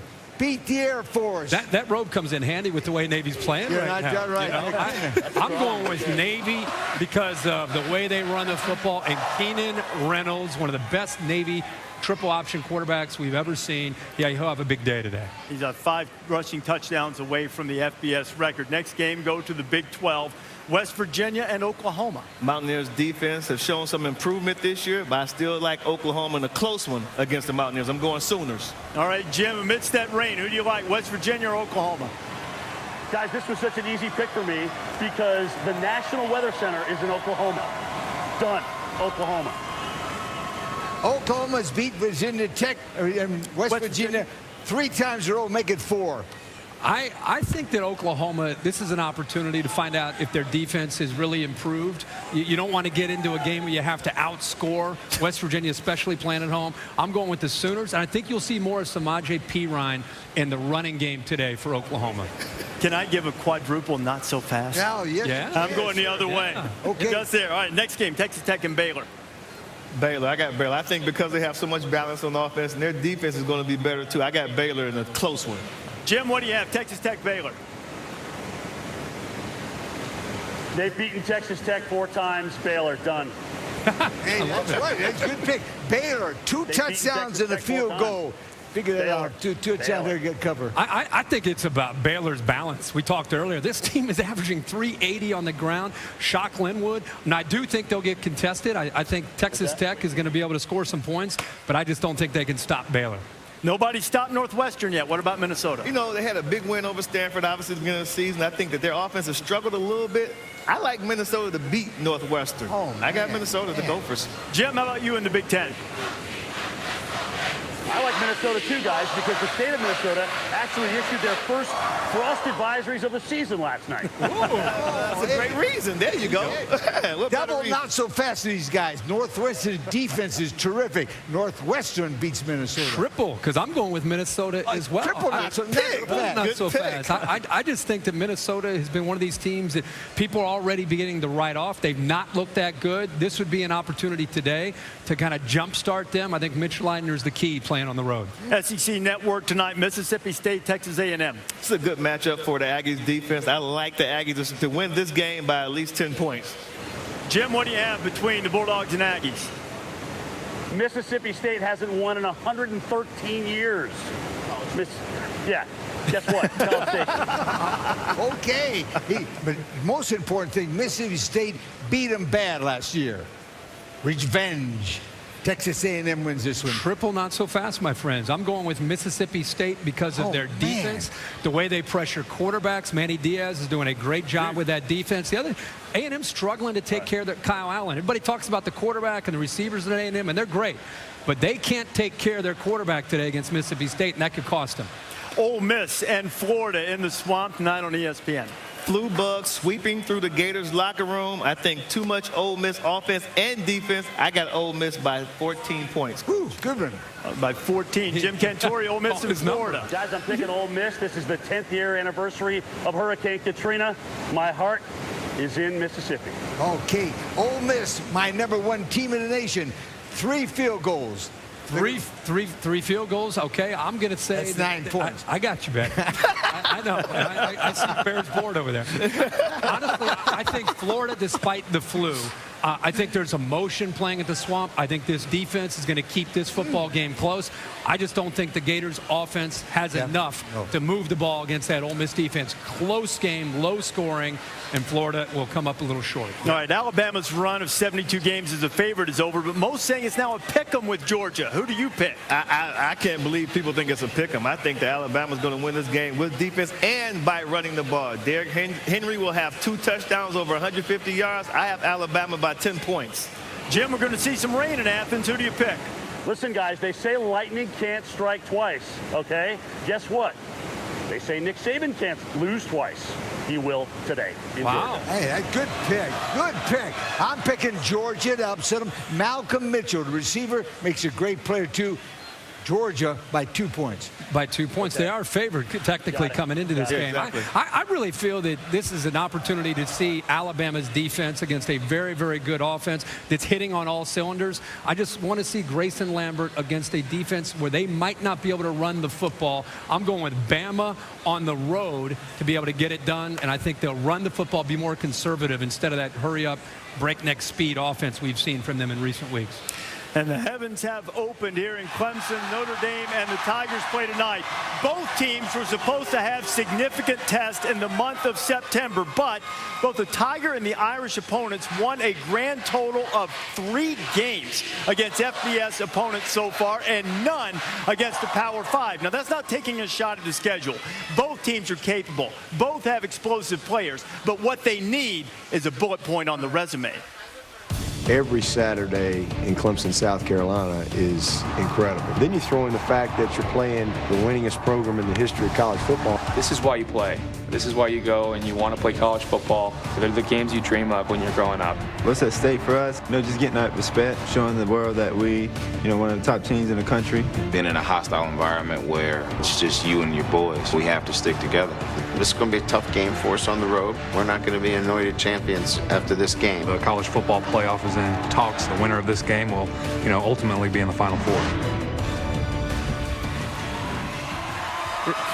We're missing one. I think we'll find it. We're missing our man, and I can't make a pick on this game, but I can say I'm pulling for this guy tonight. He's lost 3 in a row. Yeah, we all are. Yes, pick it. I think the most dynamic player on the field tonight will be number 4 for Clemson, Deshaun Watson. The problem is, how is that surgically repaired knee? We have not seen him test that knee on design runs yet. He's the neutralizer. I think if he's able to play well, Clemson can win, but I don't think they're going to run him a lot tonight. So I think Notre Dame's defense will step up. The Fighting Irish will win a close game in the rain against Clemson. Jim, what do you have? Who wins this game? You're up, Jim. Guys, with all the weather expected tonight, I actually narrowed my decision down to one thing, okay? And that's the fact that this girl, Haley, I met at the bar last night, said Clemson's going to win. So there you go. I'm going with Haley. He's catching on to this thing. The logic behind the picks. He's got it. He's got it nailed. That didn't take long. Wow. Where's our tag team partner here? I have no idea. Do we have a pick here from Lee Corso? Notre Dame or Clemson? Who will it be, Coach? Who is it?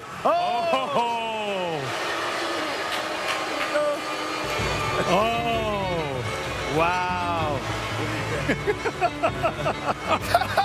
Talking about bad dancing. This is not a whip or a nay-nay. Whoa. Look at this. Go ahead and join them. I'm locked in.